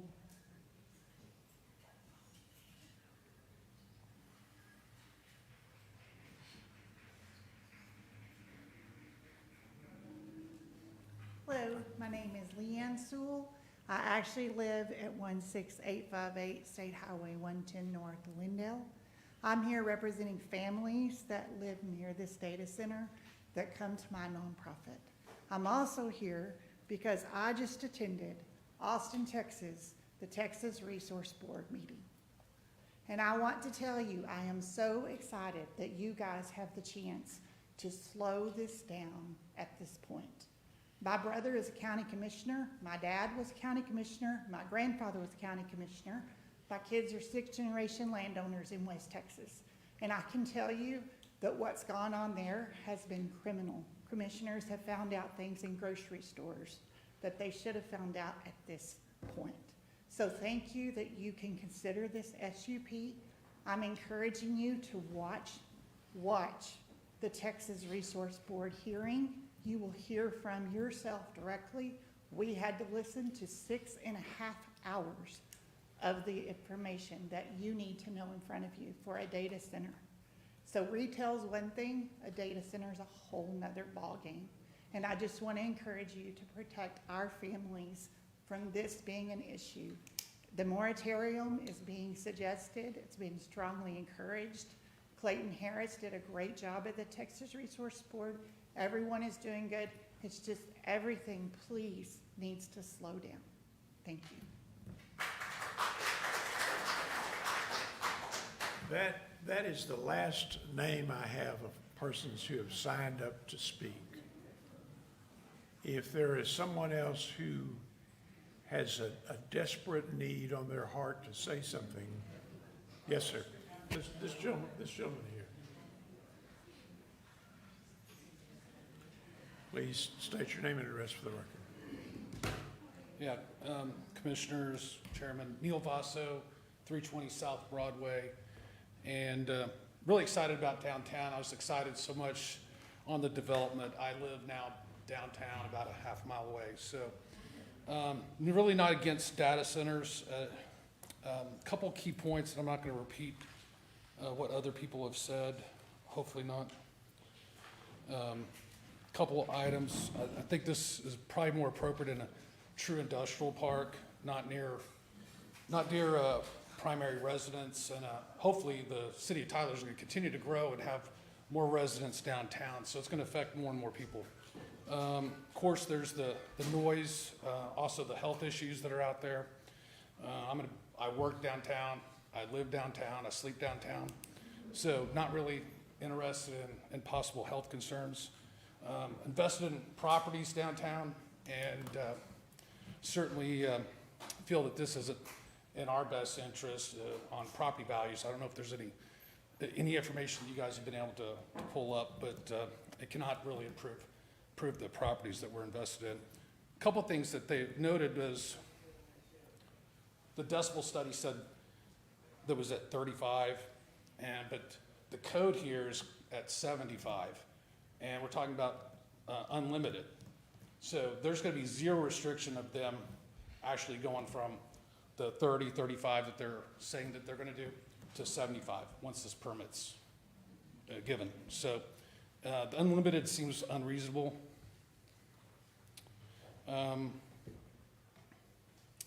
Couple things that was mentioned, 7 to 10 employees is not much of an economic impact on Tyler. $100,000 a year in revenue is, I know it's 100,000 is a lot of money, but when we look at property values from one that are being taxed at 35% higher from one year to the next, last year to this year, that's able to be achieved with just some buildings. So the lady mentioned lawsuits. I pulled up lawsuits in the last 2 months regarding these. There's not only the one in Granbury that's disturbing. There's Oregon, Vineland, New Jersey. I don't know how close that is to their headquarters. Mississippi, Wisconsin. The key thing is, unless you guys have done a study on the true impact, and I think there's a lot of things health-wise that are unknown. I mean, you're probably, there could be litigation concerns, and I don't know if you're capable of quantifying that and escrowing our taxpayer dollars for such studies. So I ask you guys to put this down. If you do happen to go ahead and pass it, have it really tight on the decibel level, and also look at some type of monitoring compliance system. There's only hold them accountable to what they say they're going to do. And I haven't heard anything to that effect that is in place or studied. So I ask you to reject it. Thank you. Thank you. think there was one other person yet.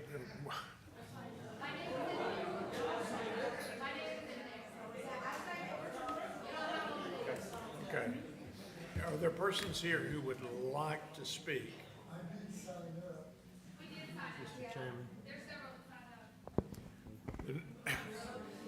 No. She said to refresh your. Refresh your screen, David. Oh, refresh.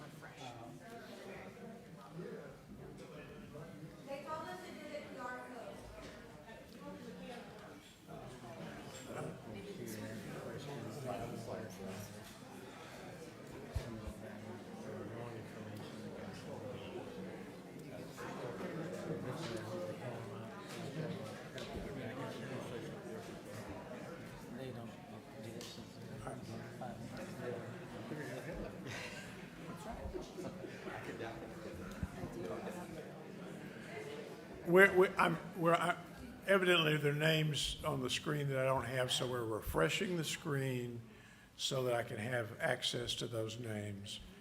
And Mr. Kingma is helping me with that because, I don't know, okay. Okay. Thanks.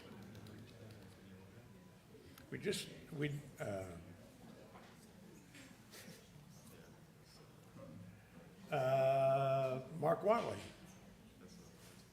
Oh, that's not one. Is Laurel Palmer one of the persons who would like to speak?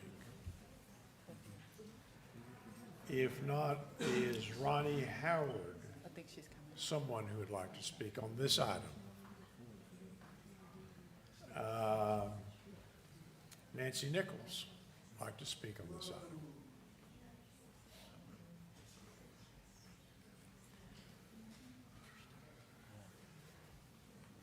Thank you, Chair Hudson. Thank you to each one of the members who are serving here, and especially to the staff who brought forward such sensible recommendations. I'll be brief. I have 3 points, and they're all really common sense.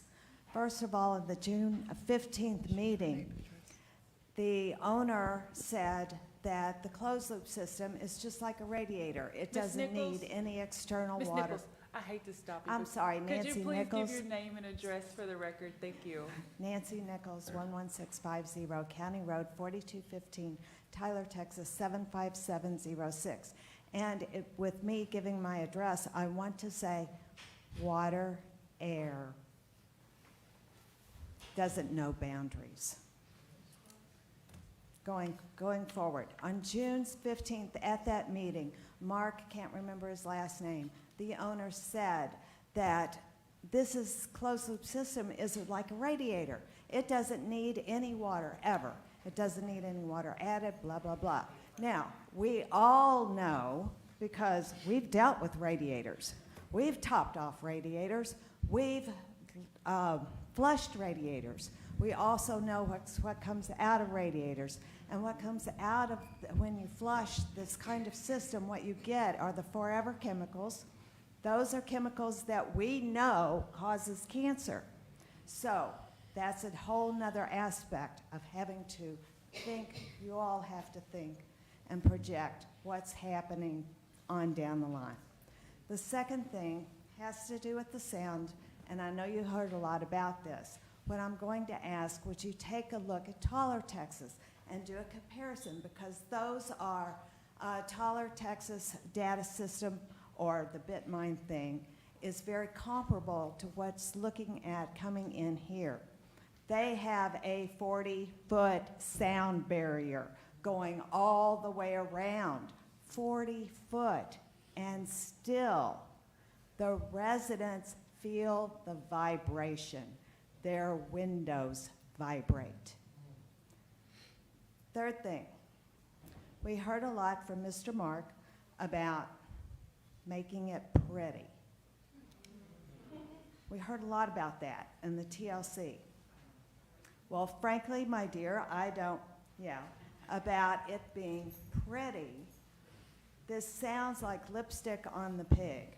Instead of addressing health issues and viable studies from an independent source having to do with sound and so forth, he's making it pretty.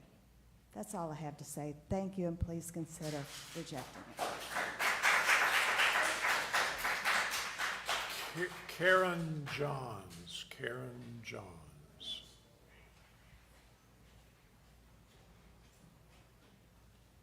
Sorry for my delay, I was in the overflow room.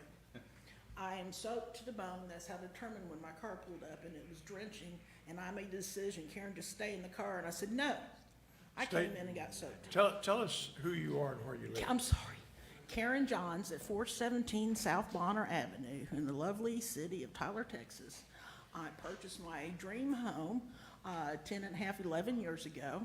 I'm right off the brick streets. It was built in 1930, and I couldn't be happier. Unfortunately, my dream home, if this decision is approved, will now become my nightmare. Please don't make that. I've worked too hard all my life. I mean, they go about, it's going to be the antifreeze, the glycol with the water. I was in automotive for over 20 years, okay? It's got to be flushed. It wasn't covered. Where is this flushed going to be stored at? They're not allowed to store things on the property, correct? Well, then how is that going to be disposed of? You know, there's questions that we need answers for that y'all, from my understanding and my reading of the application and the supplements, have not been addressed. Before you make a decision, these need to be addressed. Not just for me, and I live, by the way, less than a mile away on the brick streets. That's less than a mile. 0.7 and 0.8, depending how you look at it. Please don't turn my life into a nightmare. I mean, we've got enough challenges in life. Don't make this another one of mine. Thank you. Thank you for your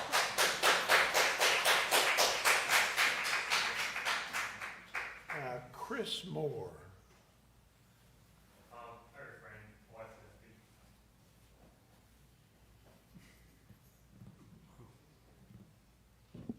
Good afternoon. My name is Ashlyn Moore, 2738 Crestview Street.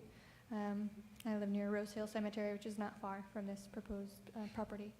For the official record, I'd like to request on behalf of my neighbors that the commission require the developer to provide direct, specific answers to these two critical points before approving the permit. First, on household costs. While the proposed closed-loop system theoretically saves water, it drastically spikes the facility's baseline electricity demand to run massive refrigeration 24/7. When a commercial project places this kind of extreme load on the power grid, it frequently forces utility providers to request rate hikes on everyday citizens to fund infrastructure expansions. Will the developer explicitly commit tonight to paying 100% of all grid and substation upgrades? Or are Tyler families going to see our monthly electric bills increase to subsidize this facility? Second, on public safety. Since there are no diesel generators, this facility must rely on a massive industrial battery backup system to guarantee uptime. These lithium-ion banks carry a severe, well-documented risk of thermal runaway, chemical fires, and toxic gas leaks that standard water hoses cannot put out. Has the Tyler Fire Department formally signed off on a specialized hazardous materials response plan for this site, or will Tyler taxpayers be forced to foot the bill for specialized emergency equipment? If the developer cannot provide hard numbers on these utility costs and safety risks, I ask the commission to table this project. As the commission evaluates the long-term impact of this project, we respectfully request that you look into the broader economic ripple effects on our local utilities. Because a closed-loop cooling system switches the burden from water to a massive continuous electric draw, we would ask the city to conduct an independent inquiry into how this infrastructure demand might affect ordinary citizens.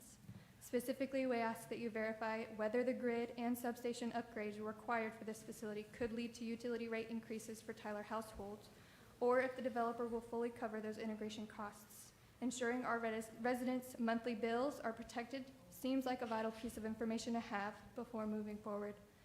Additionally, since the proposal replaces traditional generators with a massive industrial battery storage system, we respectfully request an independent safety inquiry. We ask that the city formally consult with the Tyler Fire Department to review the specific hazards of lithium-ion thermal runaway fires. It would give the community peace of mind to know whether our local emergency teams currently have the specialized hazmat equipment needed for this type of facility, or if it would require a new taxpayer-funded infrastructure investment. Overall, I ask that this permit be denied, but if it is approved, I ask that these questions be addressed in their entirety. Thank you for your time.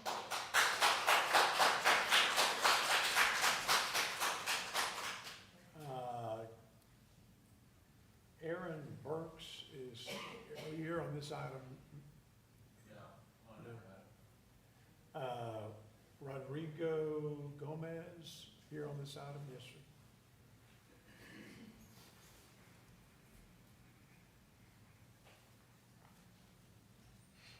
Sorry, my paper's wet. My name is Rodrigo Gomez. I live on 2210 Pleasant Drive. Why data centers are bad for communities. I'm here today to talk about the proposed data center trying to be built just down the road from where we are standing. I found out about this project on June 15th, and I went to the public meeting that a council member organized that same night. Even though I knew some information about data centers, I was still ignorant about how they worked. I went into the meeting with an open mind and ready to learn, but very quickly I realized that, for one, the questions were not going to be answered completely or were being deflected, and in some cases not even answered at all. And second, that majority, if not all of the community gathered there that day were completely against this data center being built. Of course, I was outraged, and at what I had witnessed, I spoke to the council member after the meeting, and I let her know my position and asked her what I could personally do so this project gets rejected. She told me to show up for the meeting today. If I can be honest for a moment, I was completely irritated with how that council member answered my question, so at that moment I decided that I would do my research and speak at this meeting today.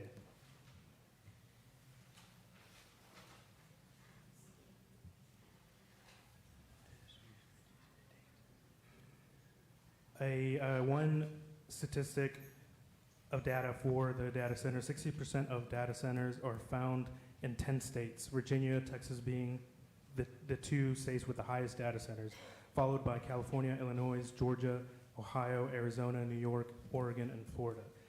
A national review of roughly 700 data centers across the country found that nearly half are in census tracts with above medium environmental burdens, such as air pollution, park access, and water pollution. As measured by the Center for Disease Control Environmental Justice Index, many were located in areas with social vulnerability indicators such as poverty and low educational levels. State-level assessments show similar concerns. In California, existing and planned data centers appear more frequently in areas with high air pollution. In South Carolina, new facilities and the fossil fuel generation built to power them are often sited near Black and low-income communities. Managing soaring energy demand as technology advances and computing demand grows, data centers are becoming increasingly energy hungry. A single modern AI data center can use as much as 100,000 homes, as many of the larger ones now being built are expected to consume up to 20 times that amount. Estimates of total future power demand from data centers vary significantly. One study from the Lawrence Berkeley National Laboratory found that data centers could represent up to 12% of that U.S. electricity consumption by 2028. Another analysis by Grid Strategies says that up to 90 gigawatts worth of data centers could come only by 2030. That's about 9 times the city of New York's peak summer demand joining the grid in less than 5 years. Data centers generate revenue for local or state governments through property sales and use taxes. A recent national estimate found that total government revenues associated with the data center sector increased from $66 billion in 2017 to more than $162 billion in 2023. However, many states and cities offer sizable tax incentives to attract data centers, meaning the actual gain can be far smaller than projected. These benefits must be weighed against long-term public costs, including investments in water systems, electrical substations, transmission lines, roads, and emergency services. Water and electric infrastructure often remains in place for around 30 years. If data centers downsize or relocate before these costs are recovered, Communities may be left paying for the infrastructure size for a facility that no longer exists. Communities and local governments can call for stronger financial analysis, clear rules for cost recovery, and more transparency for infrastructure demands to help ensure that both host communities and companies see economic benefits from new data centers. And to end my statement, in honor of 4th of July and the country's 250th anniversary, I'll leave you with a quote. "Few men have the virtue to withstand the highest bidder," George Washington, 1779. Thank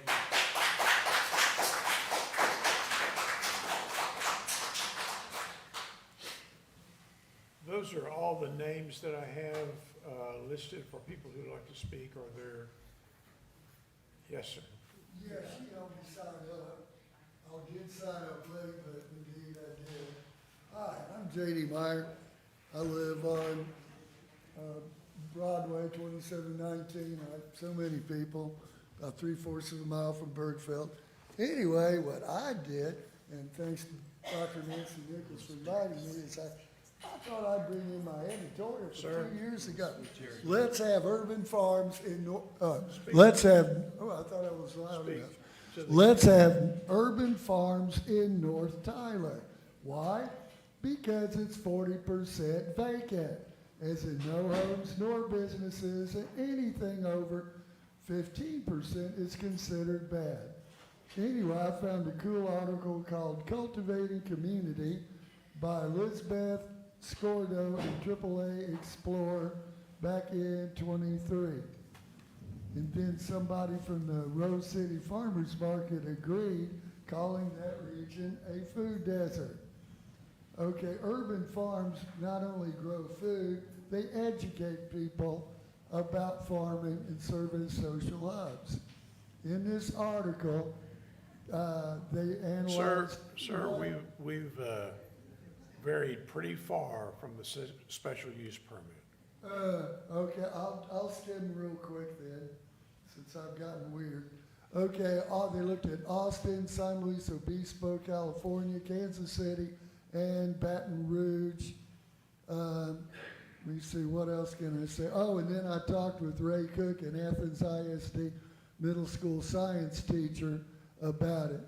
And so just think, urban gardens could help the undereducated, folks with a criminal background, disabled people, get some extra money, as well as folks who just like to farm. So, I plant something cool out there, all right? Thank you.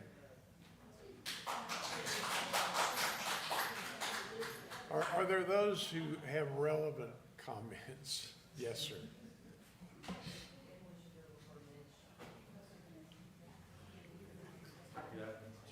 Good afternoon. My name is Mitch Brown. My address is 809 La Vista, Tyler, Texas, 75703. Mr. Chairman, members of the commission, I appreciate my time to be able to speak with you today.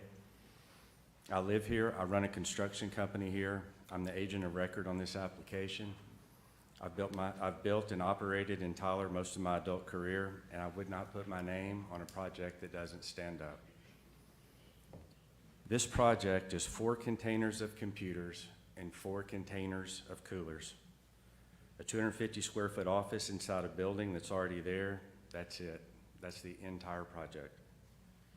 The equipment takes up less than half an acre on ground that's been zoned industrial for decades. There's no generators, there's no fuel, there's no combustion, there's no odor, there's no hazardous materials, there's no truck traffic. We are not asking for any rezoning. We are not asking for any variance, no exception to any standard of the code. Especially no adjustment to the noise limit, because I know that's been talked about a lot today. We expect to be held accountable to all sound standards the city applies.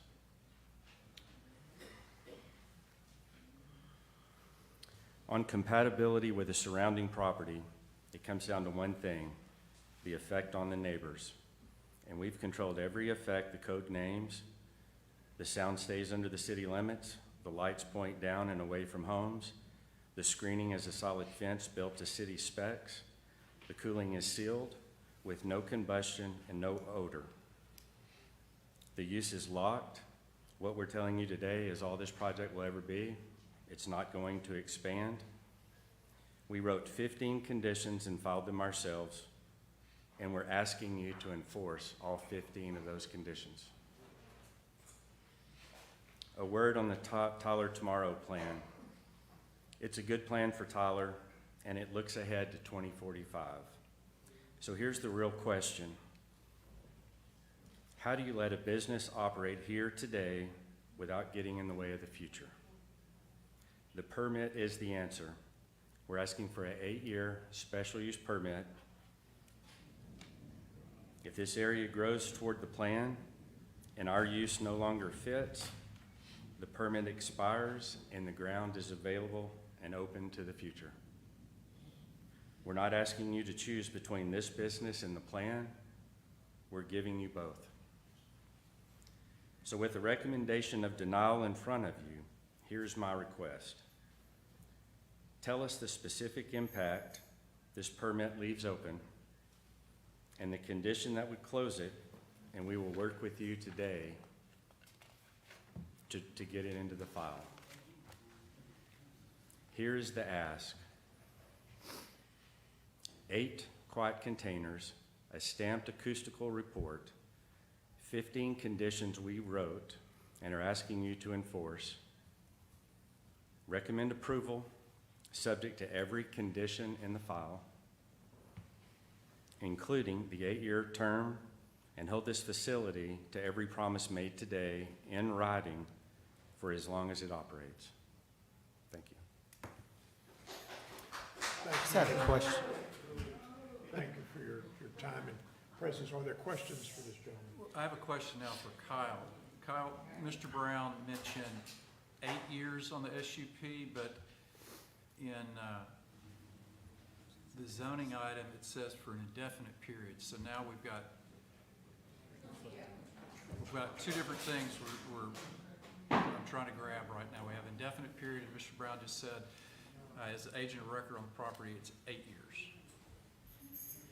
Right, they changed the requested term from indefinite to 8 years. Okay. Is that reflected in the proposal that we're asked to vote on? Yes. Mr. Brown, have you built one of these before? I have not.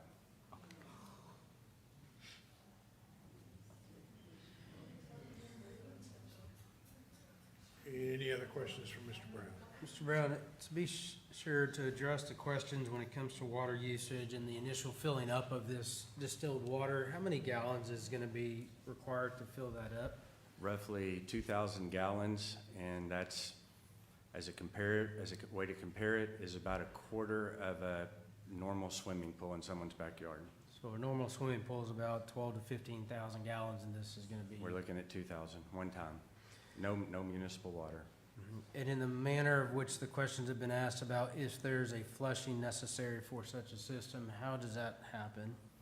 There are companies that specialize in that. We would call a company, get it flushed professionally. So it doesn't go down the normal storm drains? It does not.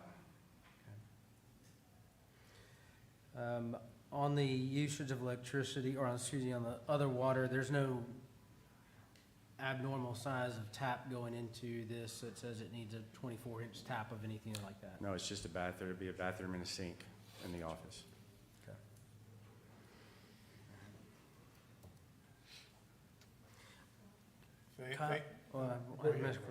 On the, it says, Mitch mentioned the 15 points. Has that 15 points been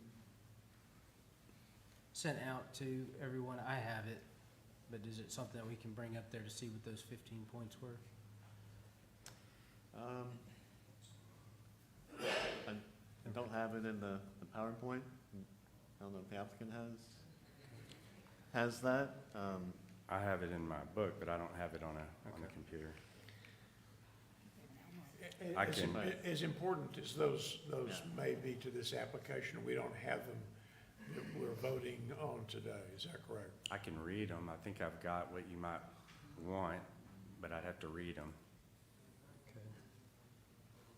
think they're in the packet that we received that was well over 100 pages in there, and I've read through those. But I think it's important just to note that many of the questions that have come up have been addressed in this packet, and I appreciate that on Kyle putting it in there and addressing those, and Mitch for you. But I think it has a lot to state that the questions of fire suppression is in there, the questions of water usage is in there, electrical capacity, so on and so forth are in there as well. And if I understood you correct, am I right in saying that your request obviously is subject to these at least 15 points, and that you adhere to those? That's correct, 100%. And if there's additional, we're willing to consider those too. We want it to fit. We want to be good neighbors.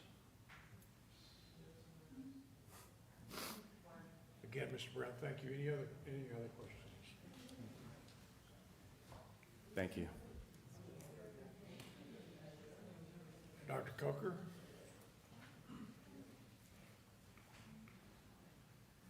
I'm Rick Coker, 4411 Cascade Shoreline, and I'm glad this is not going to be a popularity contest. This is a clear case of, they always talk about generals fighting the last war, and all the stuff about data centers is not about this. It's about the really egregious things that are happening in Granbury and Abilene and Washington, where there are huge data centers with wasting a lot of water, taking a lot of electricity, and causing a lot of mayhem. These guys have taken care of every one of those problems, and I've really been impressed with their fact that they're not using water. They've got the power already signed up from ERCOT, not ERCOT, but whoever, Encore. That's all settled. The noise thing seems to be settled. And it's not a huge, pardon me? We're listening to Dr. Coker. So, like I said, it's not going to be a popularity contest, but from my perspective, seeing a businessman that's willing to come into Tyler, spend his money to create a business that's going to be popular, I don't see anything wrong with it. If it was an oil company, heck, if they put a new railroad line in, there would be a lot of objections because they're loud. But this is not loud. This is going to be a positive effect. It may not be huge. It's not going to give 100,000 people jobs, but it's going to be a positive effect. So that's my point of view. Any question? Any questions for Dr. Coker? Thank you. Thank you. Yes, ma'am. Did you speak earlier? No. Okay, please come to the microphone. Emily Pinal, address 1020 West 10th Street.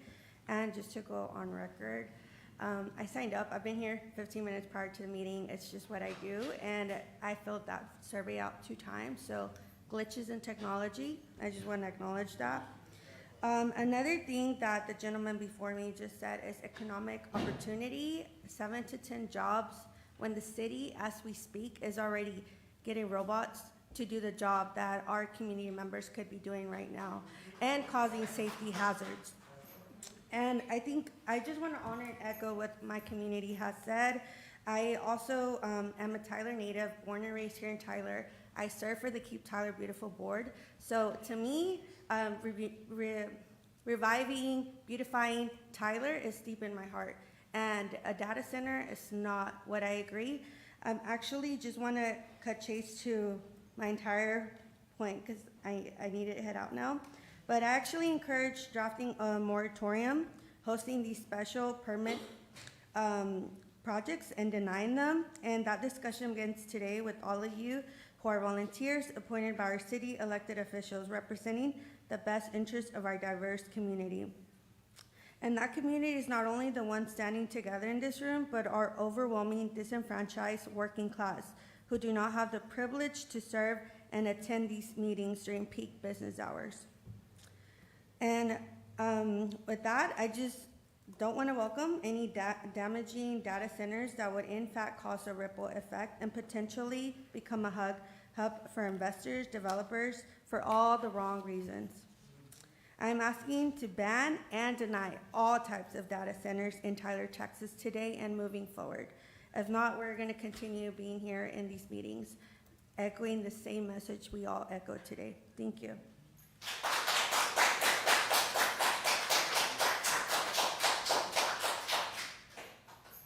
Yes, sir.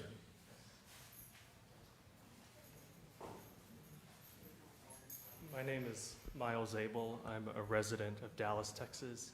I represent the landowner Barrio Energy. We've been providing legal advice about the land use permitting process, and I just wanted to come before the commission today to briefly provide you some background about the relevant process that I think is at stake here.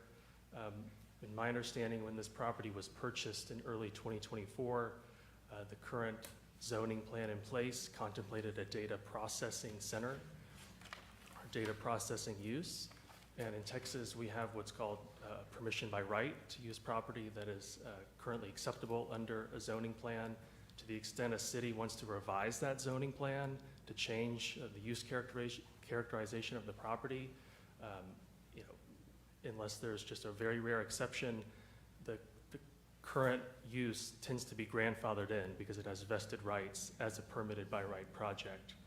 To the extent a special use permit is required, there have to be actual findings of an adverse impact.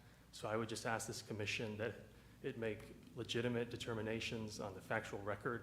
There's a lot of speculation about what could happen, and I think the most relevant consideration should be the facts on the ground. And with that, I'll conclude and field any questions if you have them. Counselor, I appreciate your comments, but it's my understanding from staff and from the attorney's office that we do have to do this special use permit, and that the proposed use is not grandfathered. Is that correct?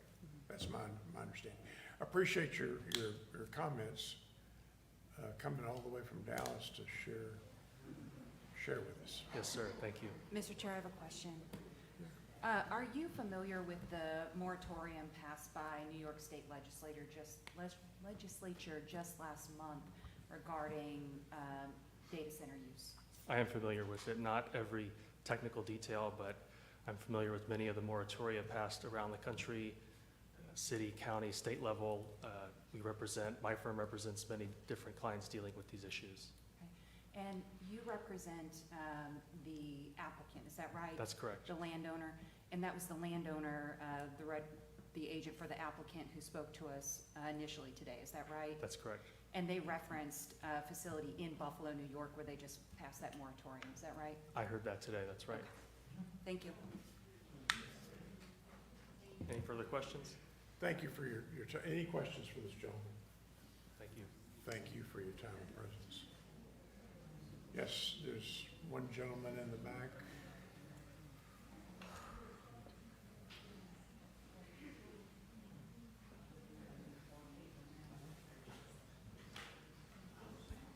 My name is Cody Jones. My address is 2772 South Southeast Loop, Tyler, Texas.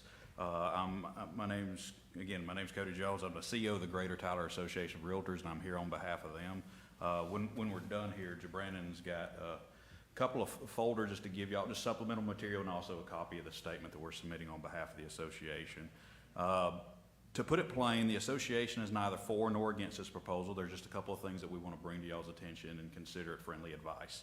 GTAR would like to commend the applicant. This proposal demonstrates a genuine effort to address many of the concerns typically associated with a high-performance computing facilities.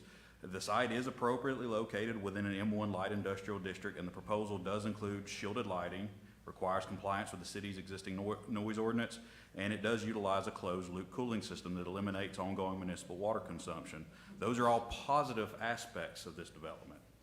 That said, we believe there are several areas that deserve additional consideration. First, while the surrounding area is largely industrial or has current commercial use, there remains an adjoining R1B residential property and other properties in the area. We encourage the city to ensure that noise mitigation and provide ongoing monitoring to noise mitigations is both meaningful and protective for the homeowners, not just on paper, but in practice. Second, the proposed use is defined broadly as industrial data processing or high-performance computing. That definition extends well beyond Bitcoin mining. We encourage the commission to consider whether the approved use should be more narrowly tailored or clearly defined for additional applications. Third, the request, and I realize there was some discussion about this a while ago, but the request that we saw was for an indefinite special use permit, and that just gives us pause in general. Special use permits exist to allow periodic review of uses that require additional scrutiny, and we believe that a defined term with opportunities on a renewal basis to be issued on continued compliance, and that would better serve both the property owners and the community as a whole. Finally, while this proposal caps electrical service at 12 megawatts, that is still a substantial demand for a facility with relatively few employees. We simply encourage the commission to fully weigh the public infrastructure investments alongside the project's overall communal benefit. And there's one thing that came up as a comment here that in all my years of planning and zoning experience and real estate development lobbying in other states that I never even conceived, and it was Ashlyn, I believe was a young lady's name. She had mentioned about the possible hazmat requirements related to batteries on this facility. I'm not aware of what would have to be related, but if that were to also impact the ISO ratings of the community, that would be something that the Realtor Association, because we are always concerned with affordability issues and how insurance can tie into affordability, that's something that would certainly raise a concern for us. Again, I want to thank the commission, the chair, for letting us speak here today, and especially for the staff. I know this issue has gotten more attention than zoning issues typically get, and we greatly appreciate y'all's patience. Thank y'all. Thank you.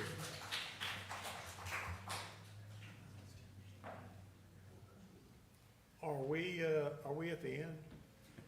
Or are there persons here who need to speak on this particular item?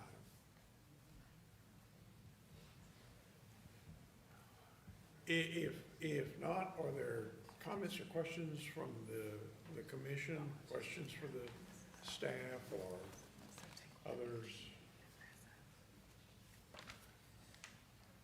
Mr. Chairman, there's an Encore representative here. I'd like to ask a question for clarification on electrical use. Is that possible? Sure. Just state your name and address. Tom Trimble. I work with Encore Electric Delivery. I'm the East Region Director for Encore. Thank you, Tom. I appreciate you coming up. My question is, it's been some concerns about the electrical use during when it's going to take away from those other people that need the electrical power. There's a substation next to it. How does that substation support this proposed improvement to the site? So when any customer, really, whether it's this customer or anybody else, whether it's a manufacturer, a home, a church, or anything, we look at how that proposed load will affect the surrounding neighbors before we do anything. And we want to make sure it doesn't have a negative impact on the surrounding area.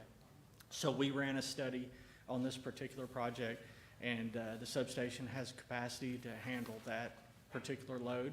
In fact, it has capacity for growth in the area. We just replaced that substation not too long ago with bigger transformers.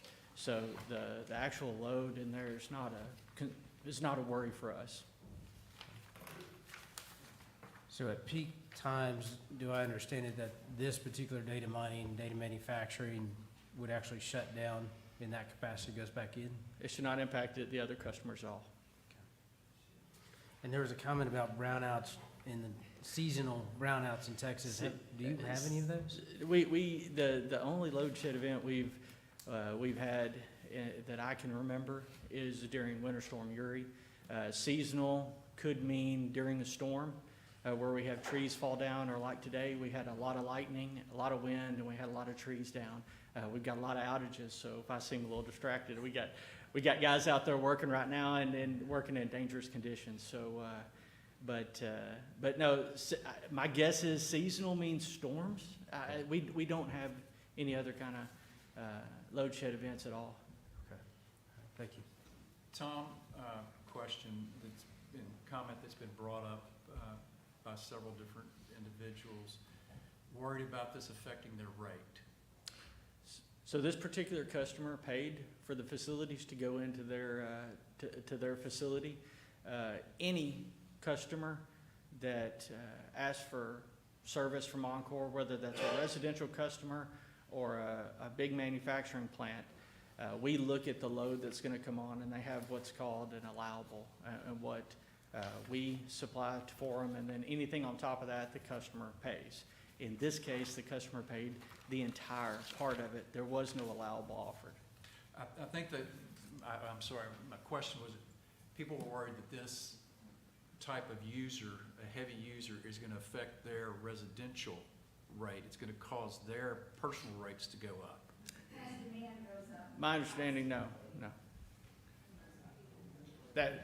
Their use should not impact the rates around them at all. Are there guarantees?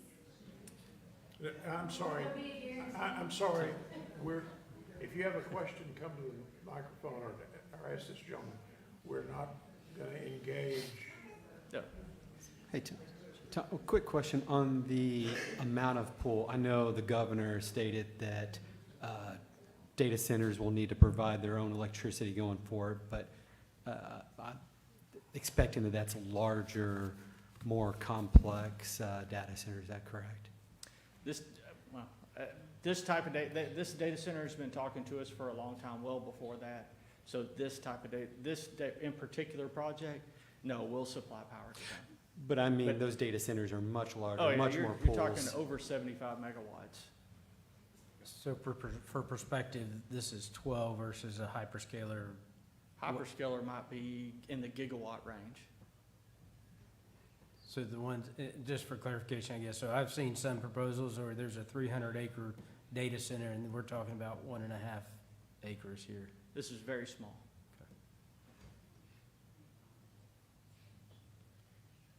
Tom, thank you for your Thank you. presence here today. Commissioners, any other questions or comments or? Well, we've been here for a long time, but we hope we've explored this application for an SUV pretty fully. But we're open to other comments within the commission. The staff's recommendation is to deny. Is there a commissioner that'd like to make a motion?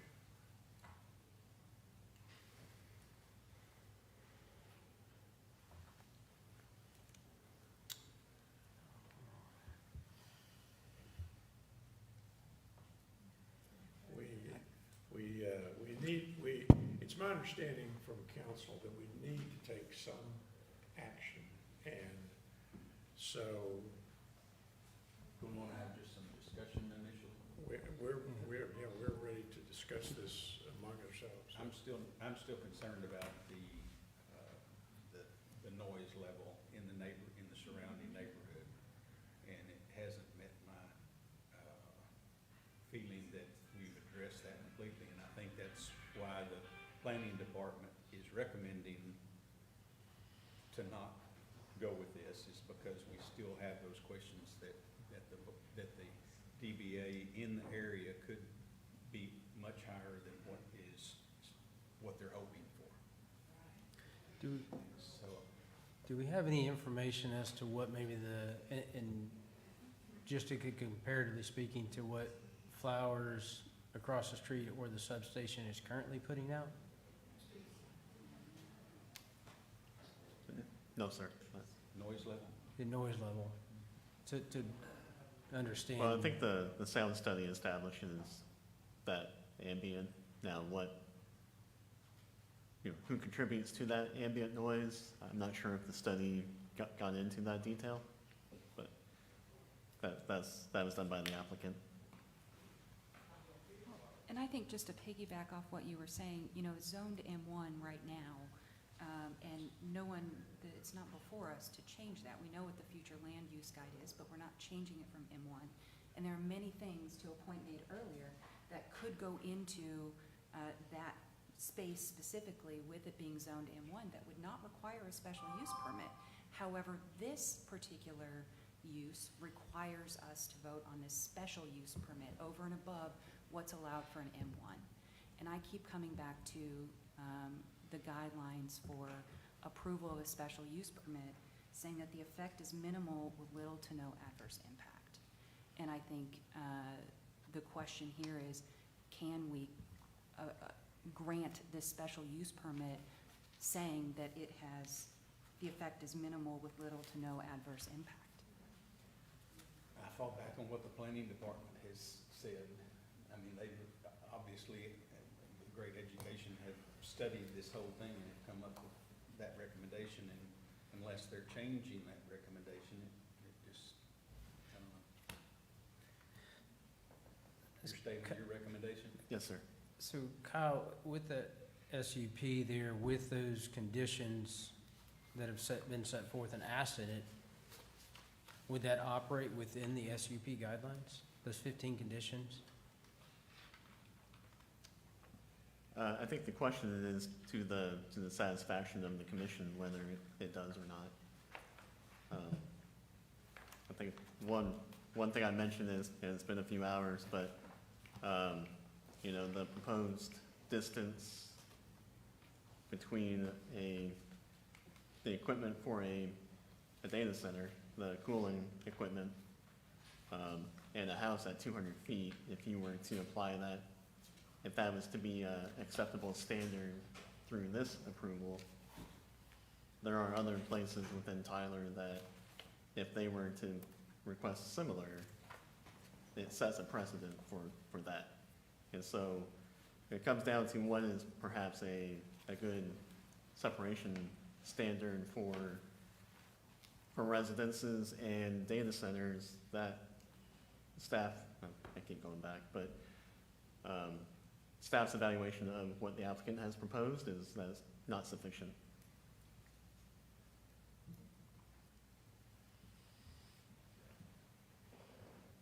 Thanks, Roy. Thanks, Mike. Thanks, Kyle. Any other? Christina, any other? Mr. Chair, I'd like to move to deny S26-003. Second. Motion's been made and seconded to deny this application. Any further comments? Marina, would you call the roll, please? Scott Williams, James Nguyen, I'm sorry, we're calling the roll on, this is a vote on a motion to deny. It's been made and seconded. And so an aye vote is in favor of the motion to deny. A no vote would be in opposition to the motion to deny. And that's why I'm asking for Marina. I'm sorry, I didn't make it clear. fine. Scott Williams, Aye. James Nguyen, No. Philip Humber, Aye. Christina Davis, Aye. Michael Carmichael, Aye. Roy Martinez, No. David Hudson. Aye. I believe that's a vote of 5-2. The SUP application is denied.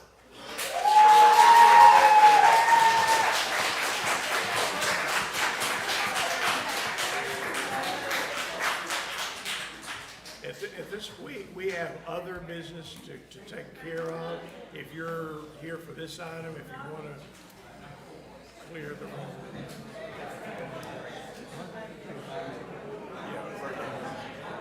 We're going to stand at recess for 5 minutes.